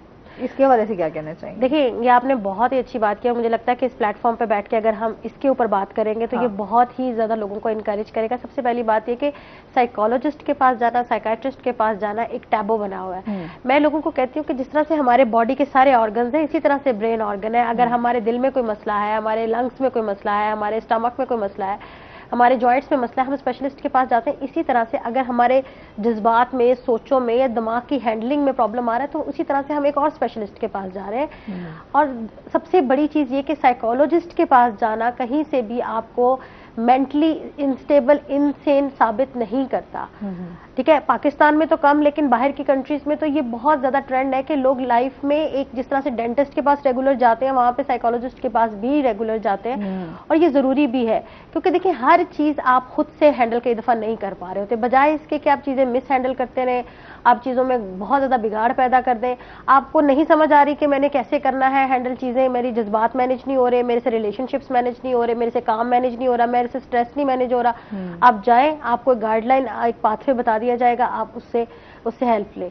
मतलब इससे कहीं से भी आप पागल साबित नहीं होते। हमारे पास मेन स्ट्रीम में, खासतौर पे साइकोलॉजिस्ट के पास मोर देन 50% वो लोग आते हैं जिनको कोई साइकेट्रिक इलनेस डायग्नोज नहीं होती, लेकिन वो कुछ सिम्टम्स और प्रॉब्लम्स का शिकार होते हैं। और एक और चीज जो कि मुझे लगता है कि लोगों को बहुत हेल्प करेगी अंडरस्टैंड करने में, कि जैसे एक आपको डिवाइस खरीदते हैं, मोबाइल खरीदते हैं, उसमें बहुत सारी बिल्ट इन एप्लीकेशंस होती हैं जिसको आप रिमूव नहीं कर सकते। इसी तरह इंसान के अंदर बिल्ट इन तमाम इमोशंस हैं। इसमें खुशी, गम, एंगर, खौफ, वसवसे, वहम, खदशात, कॉन्फिडेंस ना होना, ये तमाम चीजें ना इंसान के अंदर मौजूद है। प्रॉब्लम तब होती है जब हमसे वो बैलेंस नहीं होती। ठीक है, तो अगर इसको फील करना, उदास होना, खौफजदा होना, एंजाइटी होना, ये इस पे परेशान होने की जरूरत नहीं, ये होता है। हैंडल नहीं हो रहा तो हैंडल करना सीखें, दैट्स इट। सही। आपके पास किस तरह के केसेस मोस्टली आते हैं?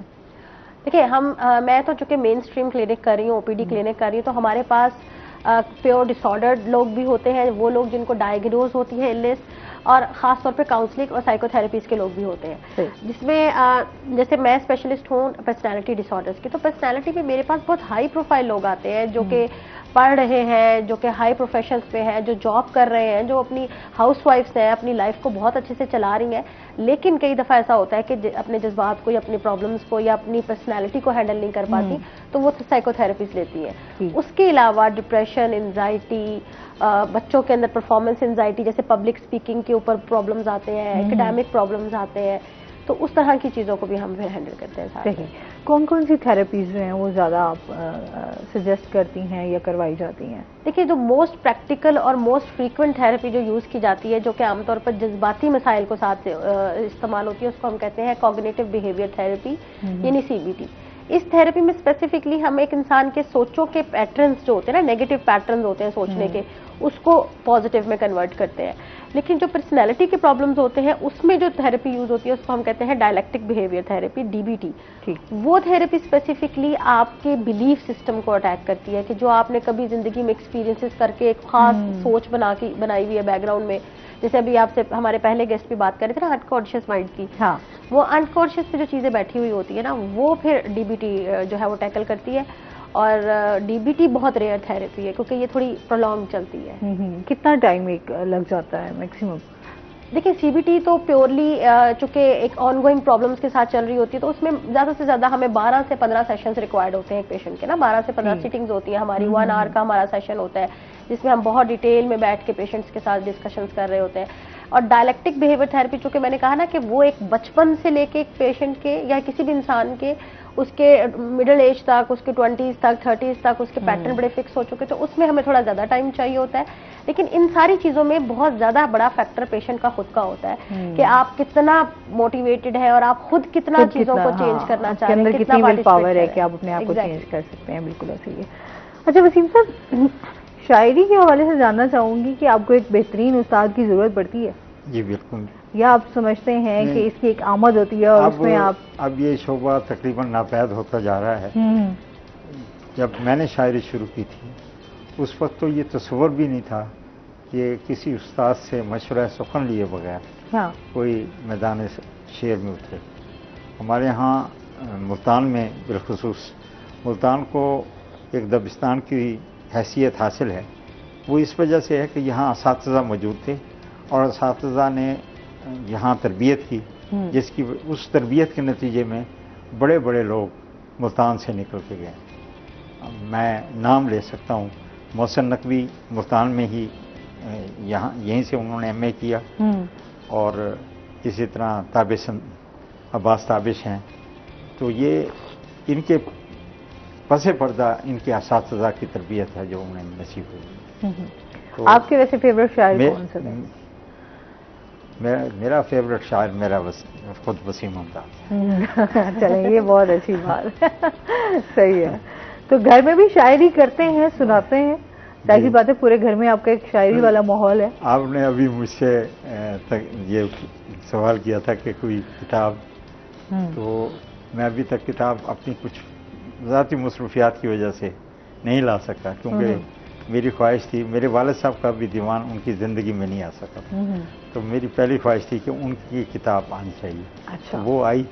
अब मेरी बेगम मुझे बार बार कहती हैं कि आपकी किताब आनी चाहिए। अच्छा। बल्कि पिछले साल उन्होंने कहा कि हम हर साल अपनी शादी की सालगिरह मनाते हैं, कहेंगे अब मुझे शादी की सालगिरह पर कोई तोहफा देना चाहते हैं, तो अपनी किताब में। वाह जी वाह, क्या बात है। वरना मोस्टली जितने भी शायर आए हैं जिनके मैंने इंटरव्यू लिए, उनका मोस्टली ये जवाब होता है कि हम घर में शायरी नहीं सुना सकते। हमारी जो बेगम है वो शायरी की तरफ आती ही नहीं है, तो वो कहती है कि शायरी जो है ना आप जहाँ बैठ के कर रहे होते वही बस किया करें, हमारी तरफ शायरी ना लाया करें। नहीं, मुझे तो ये माहौल मुयस्सर है। सही। मुल्तान में हम हर साल एक अपने गरीब खाने पर मैं एक नातिया मुशायरा कराता हूँ, कुल पाकिस्तान मुशायरा। सही। उसमें पूरे पाकिस्तान से, कराची से लेकर लाहौर तक के बड़े बड़े शुअरा, वो रदीफ का मुशायरा होता है, एक रदीफ देते हैं, उस पर हम कहते हैं कि लिख के लाएं। सही। तो वो हर साल अब भी अक्टूबर में वो होगा। तो एक साल मैंने सोचा कि ये मैं मुशायरा ना कराऊं। यकीन कीजिए कि मेरी बेगम ने मुझसे कहा कि ये कोई बात है, एक इतना बड़ा इवेंट हमारे घर पे होता है, आप उससे हमें महरूम कर रहे हैं। हमारे बच्चों को पता चलता है कि रदीफ क्या है, काफिया क्या है, शायरी क्या है, और बड़े बड़े शायरों को सुनने का मौका मिलता है। इस नेमत से हमें महरूम है। सही। घर वालों की सपोर्ट और घर वालों का इस तरीके से लेकर चलना, वो आपको फिर ज्यादा हौसला देता है। अप्रिशिएट करते हैं तो फिर लोग कहते हैं अच्छा ये हम लोग कुछ कर सकते हैं, इसको मजीद आगे। आप क्या समझते हैं अदब को कैसे फरोग दिया जाए? जैसे पहले अदबी महफिलें बहुत ज्यादा होती थी, मुशायरे बहुत ज्यादा होते थे, अब उस तरीके से रुझान जो है वो कम हो गया। असल में इस वक्त मैं देखता हूँ कि हर तरफ एक इनाताब की सूरत है। हम वकालत में हम देखते हैं, जब हमने वकालत शुरू की थी, मैंने 1980 में मेरा लाइसेंस आया। उस वक्त वकला जिस अंदाज में मेहनत करते थे और जिस तरह किताब के साथ रब्त था, वो अब रफ्ता रफ्ता वो बिल्कुल ख़त्म होता जा रहा है। इसी तरह शायरी है कि शायरी में पहले मुख्तलिफ तकारीब में सबसे बड़ी बात तो बैठकें होती थी मुल्तान में बिलखसूस, और पूरे पाकिस्तान में। लाहौर में भी मैंने FEL लाहौर से किया था, तो वहाँ पार्टी हाउस में तकरीबन रोज़ाना, अब भी वैसे होता है लेकिन ये रुझान कम होता जा रहा है। वहाँ जब शायर अदीब मिल बैठते थे तो जो करंट इश्यूज हैं, अदब के जो रुझानात हैं, अदब के जो तकाज़े हैं, उस पर बात होती थी। तो उसको फ़रोग़ देने की ज़रूरत है। मुल्तान में हमने आर्ट्स काउंसिल में हफ्तावार एक तकरीब रखी हुई है, वो सुखनवर फोरम है। तो उसमें हम ये मुकालमे की सूरत करते हैं। कभी शायरी पर बात होती है, कभी कोई किताब नई आती है तो उस पर हम रूनुमाई या उस किताब के हवाले से, कभी नसर के हवाले से गुफ्तगू होती। तो ये इस माहौल को फ़रोग़ देने की ज़रूरत है। अच्छा, अब क्या सुना रहे हैं आप हमें? हमने कहा अब आप हमारे पास मौजूद हैं तो आपसे कुछ न कुछ सुनते रहे हैं। हाँ जी, दोबारा ही गजल सुना रहे हैं। जी जी, इरशाद। दिल ने गमे पिन्हा की किसी को न खबर की, अच्छा हुआ घर में ही रही बात ये घर। वाह। पेशानी आफाक पे ये कहा किशा है, या गर्द है सहराए मोहब्बत के सफर। आईना सही दिल मगर आईना है ऐसा, सूरत नजर आती है जहां आईना गर। वाह। होंगे कभी मफबूज शब्बे गम के अंधेरे, फैलेगी कभी रोशनी अनवारे सहर की। वाह। और नक्कात का पेशा है तुझे देख के मबहूत, तस्वीर है तू कौन से पत्थर के जिगर की। वाह, क्या बात। मिट्टी ही मिली जुर्रत परवाज के बदले, हालांकि बड़ी धूम थी उस चांद नगर की। वाह, क्या बात। क्यों खूने जिगर देता है तू अजमत फन को, हालत तो जरा देख वसीम मेले हुनर। वाह, क्या बात है। अच्छा, कभी ऐसा भी हुआ है कि बेगम रूठ जाए तो आपने शायरी के जरिए उनको मनाया हो या नहीं? कोशिश करता हूँ कि वो मुझसे न रूठ। अच्छा। वो लेकिन शेर का अपना एक हुस्न है।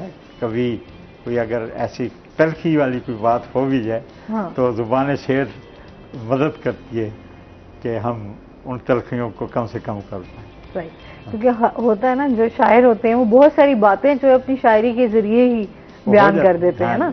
अगर नाराजगी का इजहार भी करना है तो कुछ ना कुछ इस तरह का शेर बोल कर वो अपनी नाराजगी का, और अगर खुश हैं तो तब खुशी का।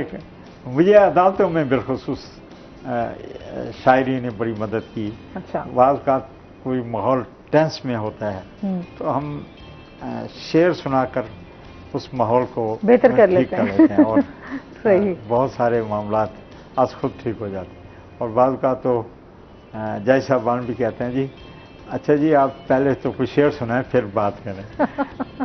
सही है। आप मतलब मशहूर तो होंगे जाहिर बात है शायरी के जरिए, तो फिर ये होता है कि कुछ लोग बड़ा ज़ौक रखते हैं, शायर वो कहते हैं कह नहीं सकते लेकिन ज़ौक रखते हैं सुनने का। ये तो हर सही। अच्छा, इसके साथ साथ डॉक्टर आपसे पूछेंगे कि जिस तरह पर्सनालिटी की हवाले से हम बात करें कि उसकी डेवलपमेंट, तो लाइफ क्या होना चाहिए? क्वालिटी ऑफ लाइफ जो है ये मेरे ख्याल में बड़ी सब्जेक्टिव सी चीज़ है, हर इंसान के लिए डिफरेंट है, ठीक है ना। आपका हर गुजरा हुआ दिन जो है, आपका आने वाला दिन आपके गुजरे हुए दिन से बेहतर होना चाहिए, ठीक है ना। एक तो ये है कि आप अपने लेवल पे, अक्सर मैंने देखा है हमारे पास लोग आते हैं, वो किसी एक चीज़ को आइडलाइज कर लेते हैं, किसी एक इंसान की लाइफ को, उसकी फैसिलिटीज़ को, और उनको लगता है कि ये क्वालिटी ऑफ लाइफ है, और वो उसके पीछे स्ट्राइव करते हैं, और उनकी अपनी रियलिटीज़ और उसमें काफ़ी बड़ा गैप होता है, जिसकी वजह से वो जहनी कश्मकश, कॉन्फिडेंस की कमी या कॉम्प्लेक्स का शिकार रहते हैं। और मैं लोगों को कहती हूँ कि अपने ग्राउंड्स को देखें और अपनी पर्सनैलिटी में, आज अगर आप किसी भी चीज़ में अपने कल से बेहतर हैं तो आपकी क्वालिटी ऑफ लाइफ इम्प्रूव हो रही है। उसके अलावा कुछ स्टैंडर्ड्स मौजूद हैं जिससे हम देख सकते हैं कि किसी की क्वालिटी ऑफ लाइफ कैसी है, यानी उसको बैलेंस करना है कैसे अपनी लाइफ को, जिसके अंदर उसकी इमोशनल लाइफ है, उसकी प्रोफेशनल लाइफ है, उसकी ऑक्यूपेशनल लाइफ है, उसकी सोशल लाइफ है, लोगों से मिलना जुलना, उसका एकेडमिक लाइफ है, या उसकी सारी जो हमारे एसेंस ऑफ लाइफ है ना, वो बहुत ज़्यादा बैलेंस होने चाहिए। आपने नोटिस किया होगा कि हमारी ज़िंदगी में डिसबैलेंस इस तरह से होता है कि अगर हम काम करने वाले लोग हैं, जैसे हम लोग हैं, प्रोफेशनल्स हैं, तो हमारी ज़िंदगी में प्रोफेशन इतना हावी है कि हम हर वक्त ही काम कर रहे हैं। बिल्कुल, इस पर मज़ीद हम बात करेंगे। नाज़रीन, अभी हमने जाना है ब्रेक पे, हमारे साथ रहिएगा।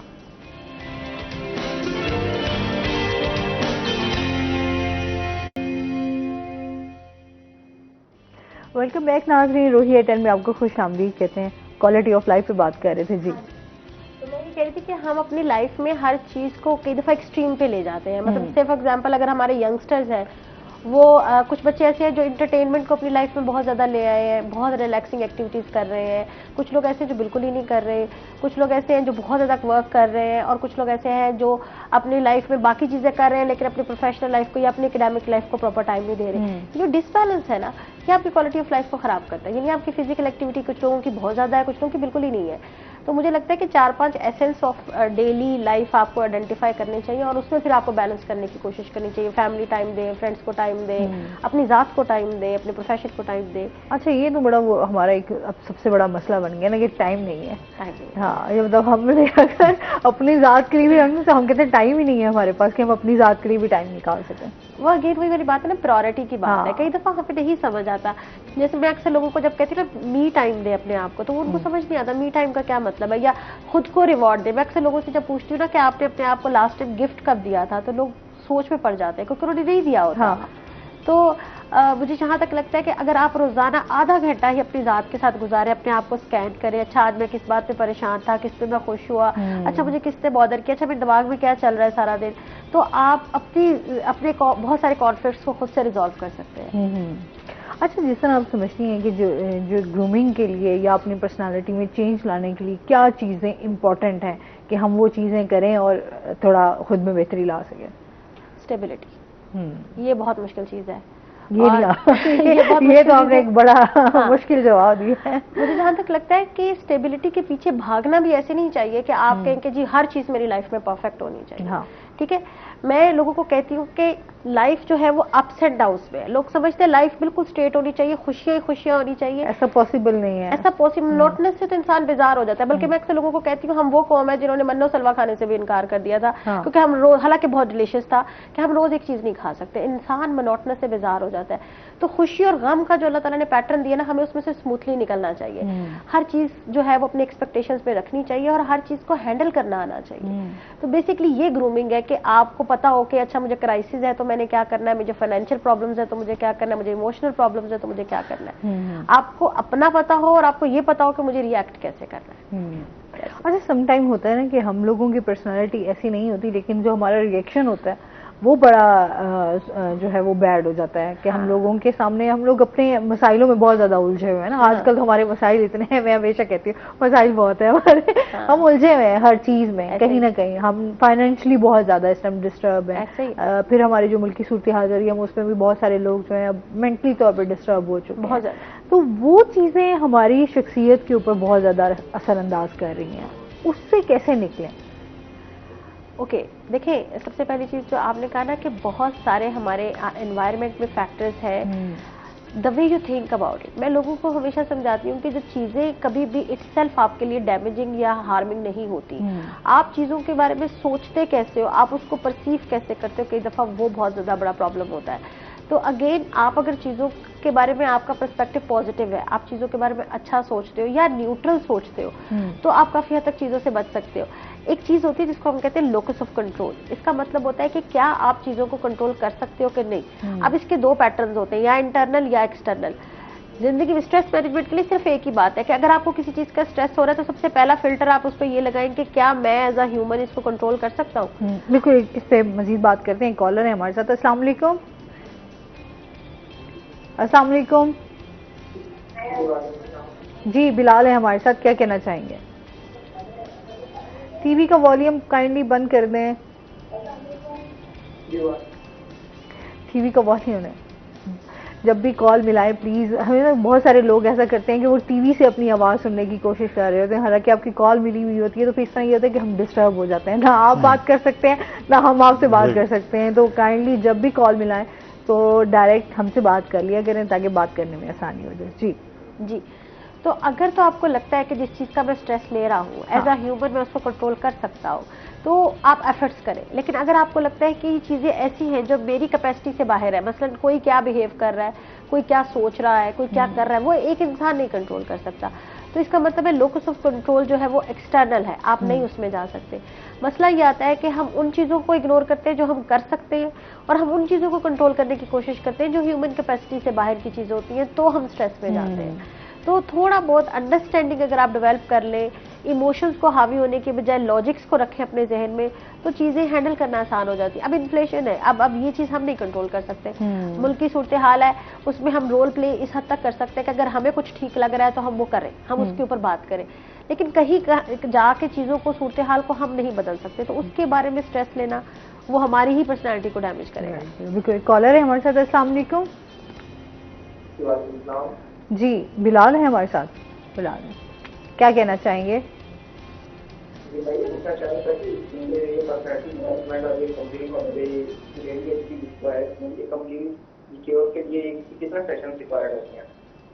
कितने सेशन?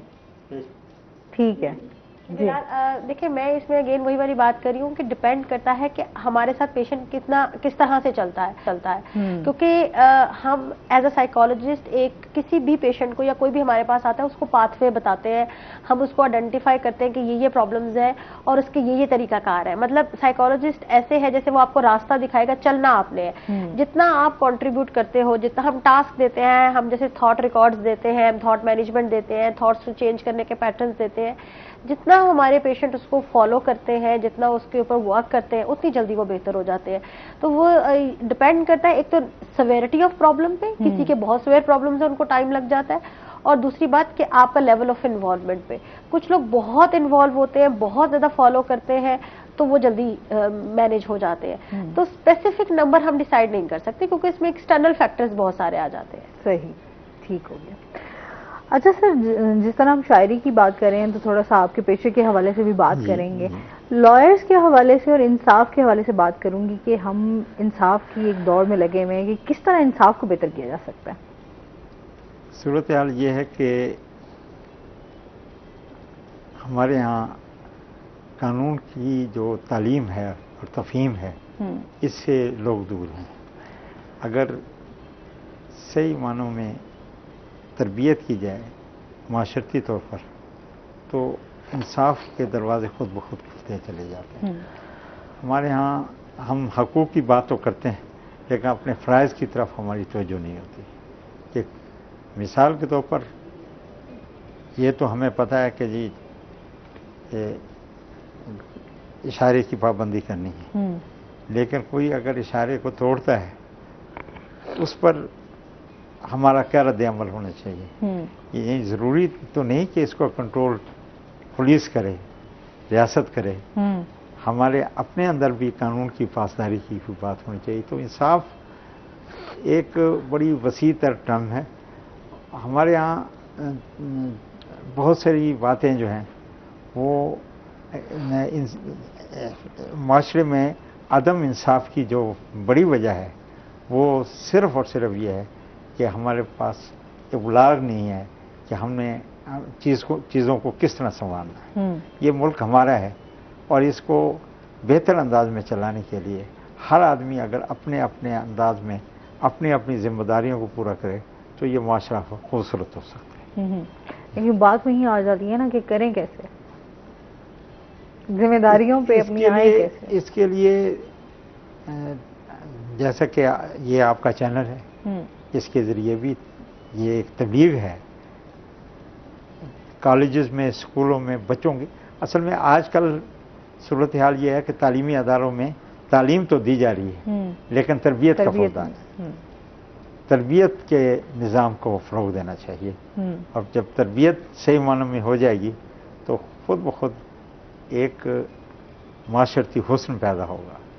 तो जब माशरती हुस्न होगा तो लोग महसूस करेंगे कि हमें इर्द गिर्द के माहौल से इंसाफ मिल रहा है।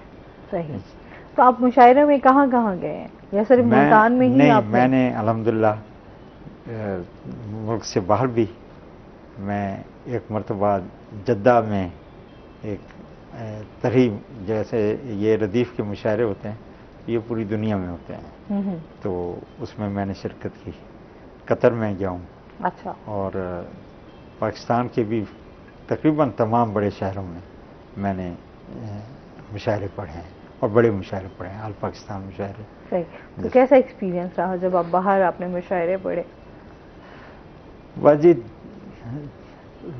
एक नामवजू शायर ने अपने एक दोस्त से कहा कि मेरी एंट्री करा दो, तो उसने कहा ठीक है। वो कोई सरकारी मुशायरा था, वो एंट्री करा दी। तो वापस आया, कहने लगे सुनाओ भाई क्या हालात थे, अच्छा रहा मुशायरा आपने पढ़। उसने कहा हाँ जी बैजा बैजा हो गई। उसने कहा जी बैजा बैजा हो गई, कमाल है। कहने लगे जी जो ही मैंने पहला शेर पढ़ना शुरू किया तो लोगों ने शुरू कर दिया बैजा बैजा।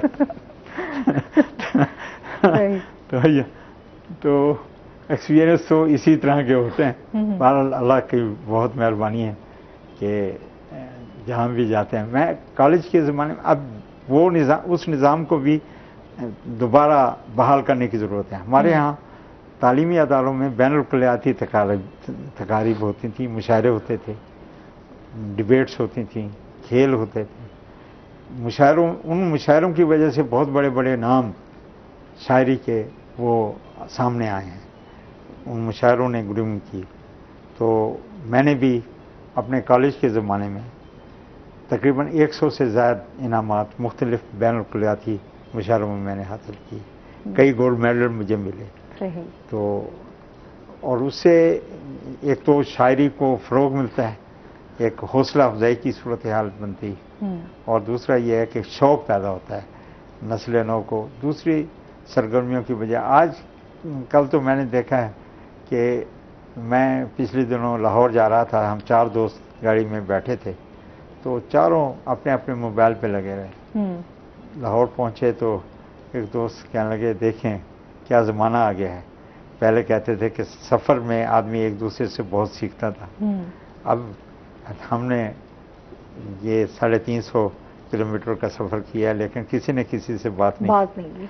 तो ये बहुत सारी चीज़ें, ये आजकल की जो सूरत हाल है मोबाइल की और इंटरनेट की, इसने हमारे जो माशरती जो बैठकें थी, जो तकारीब थी, उसको ये खा गए।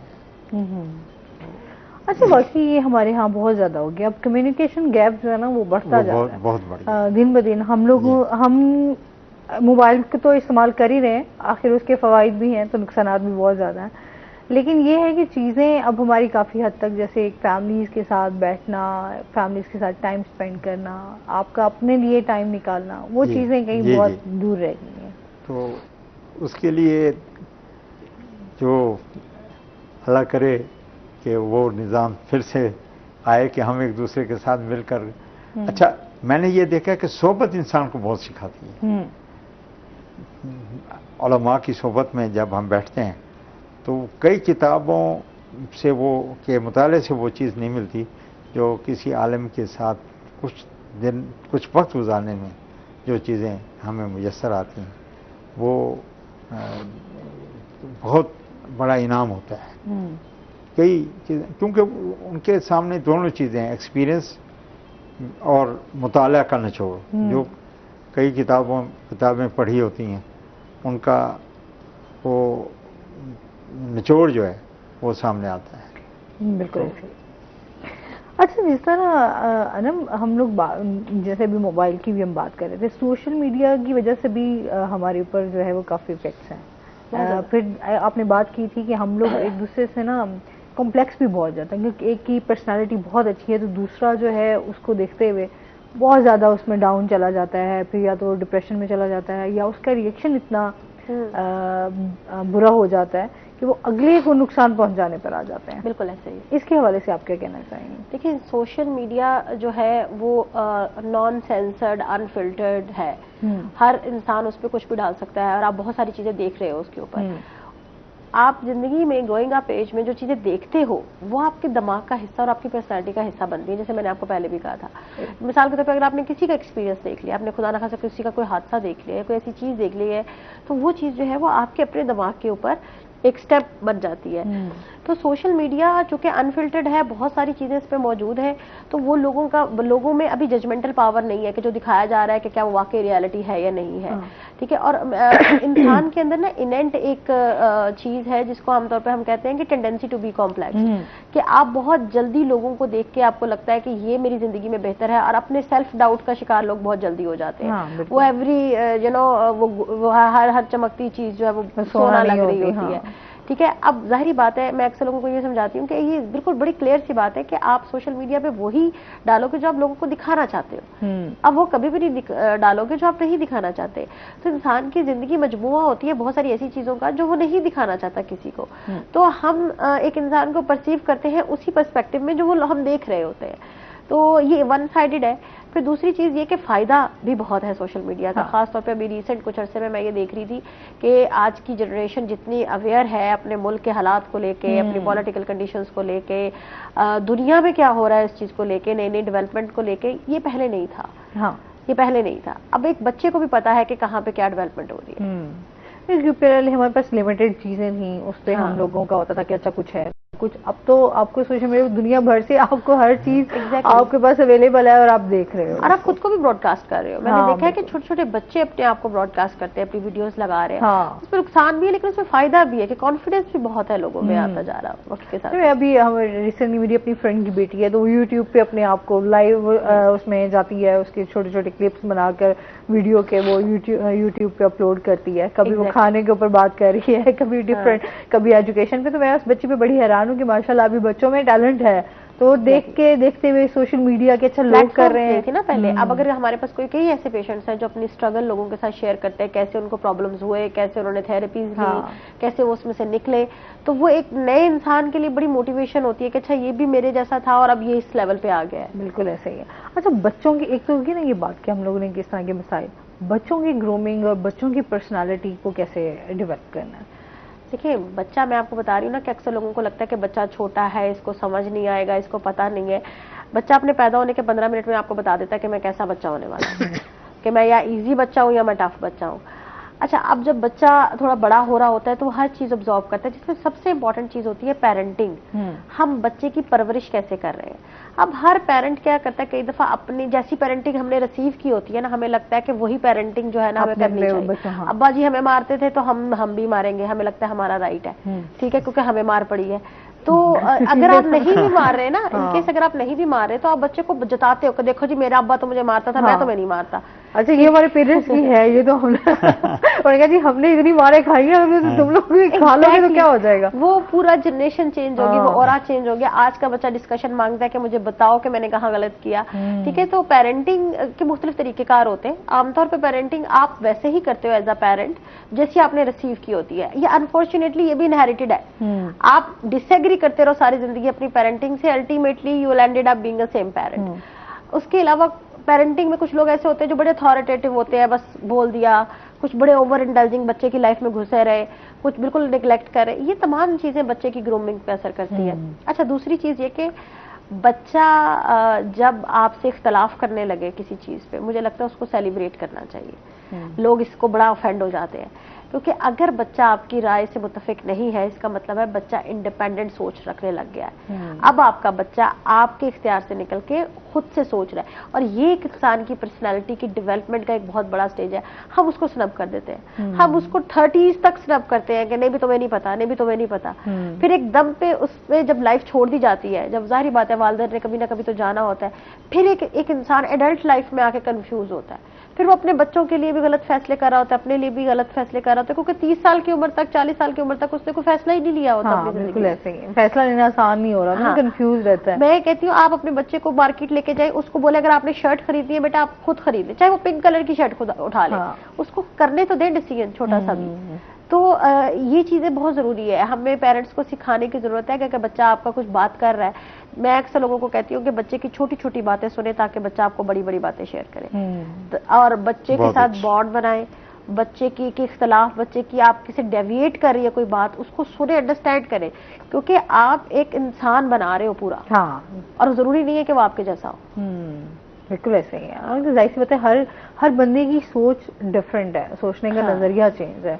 और फिर जो आजकल के बच्चे हैं वो माशाल्लाह आपने बड़ी अच्छी बात की कि वो अब डिस्कस करते हैं और फिर सवाल बहुत करते हैं कि आपका, वो फिर होता है कि पेरेंट्स ये समझते हैं कि बच्चा हमारे साथ जो है वो बगावत करने में आ गया। ये भी बड़ा मसला है ना, फिर पेरेंट्स कहते हैं बदतमीज हो गया। मेरे पास बच्चे आते हैं, वो सवाल अगर अपने टीचर से करते हैं तो टीचर को लगता है कि शायद हमें क्वेश्चन किया जा रहा है। तो हम तो पेरेंट्स की जब ट्रेनिंग्स करते हैं उसमें भी हम सिखाते हैं कि अगर आपका बच्चा सवाल कर रहा है तो ये तो बहुत खुशी की बात है कि वो क्वेश्चन कर रहा है, वो क्वेश्चन कर रहा है और आप जवाब दें। और अगर आपको नहीं जवाब पता तो आप बताएं बच्चे को कि सॉरी बेटे हमें नहीं पता, आओ इसको सर्च करते हैं कि क्या इसका जवाब। हाँ, तो ये बात भी आ जाती है, तालीम के साथ साथ तरबियत करना जो है वो बड़ा ज़रूरी है, क्योंकि बच्चों को खुद फैसले करने देना भी जो कि पॉजिटिव हो, जो उनके लिए हेल्दी हो। आप समझते हैं कि जाहिर सी बात पेरेंट्स भी इन चीज़ों से गुजर रहे होते हैं ना, दो मराहिल से, कि बच्चों की तरबियत भी हमने करनी है और बेहतर इंसान बनाना है। एग्जैक्टली, पॉजिटिव एक्टिविटीज़ की तरफ उनको लाना बड़ा ज़रूरी है। सर क्या सुना रहे हैं? अब बातें तो चली रही हैं, मैंने कहा थोड़ी और शायरी भी हो जाए। साथ आपकी शायरी भी सुनते रहे ना। आप क्या सुनना चाहेंगे? वो जो आपका दिल करे आज सुना दे आप, हम तो सुनने के लिए बैठे हैं। चलें जी, वैसे तो शायरी के तो मुख्तलिफ असनाफ हैं और मैं सीधा अपने शेर सुनाता हूँ। जी। एक मुल्तान के हवाले से मेरा शेर, एक डिप्टी कमिश्नर यहाँ आए थे, उन्होंने ये पैनाफ्लेक्स पे लगा के तमाम चौकों पे ये शेर लिखवाया था। अच्छा। कोई पूछे कि वफा और मोहब्बत है कहाँ, कोई पूछे कि वफा और मोहब्बत है कहाँ, मैं बताऊं कि ये गर्मी मेरे मुल्तान में है। वाह क्या बात है। कोई पूछे कि वफा और मोहब्बत है कहाँ, मैं बताऊं कि ये गर्मी मेरे मुल्तान में है। और वफाए दिल को हवाए हवस नुमा न लगे, सफ़ेद कपड़ों पे ये दाग देखना न लगे। ज़ुबान की हल्की सी जुम्बिश से टूट जाते हैं वो रिश्ते जिनको बनाने में एक ज़माना नहीं। क्या बात है। आप जो बच्चे जो लोग शायरी में इंटरेस्ट रखते हैं, जो सीखना चाहते हैं, उनके बारे में क्या कहना चाहेंगे आप?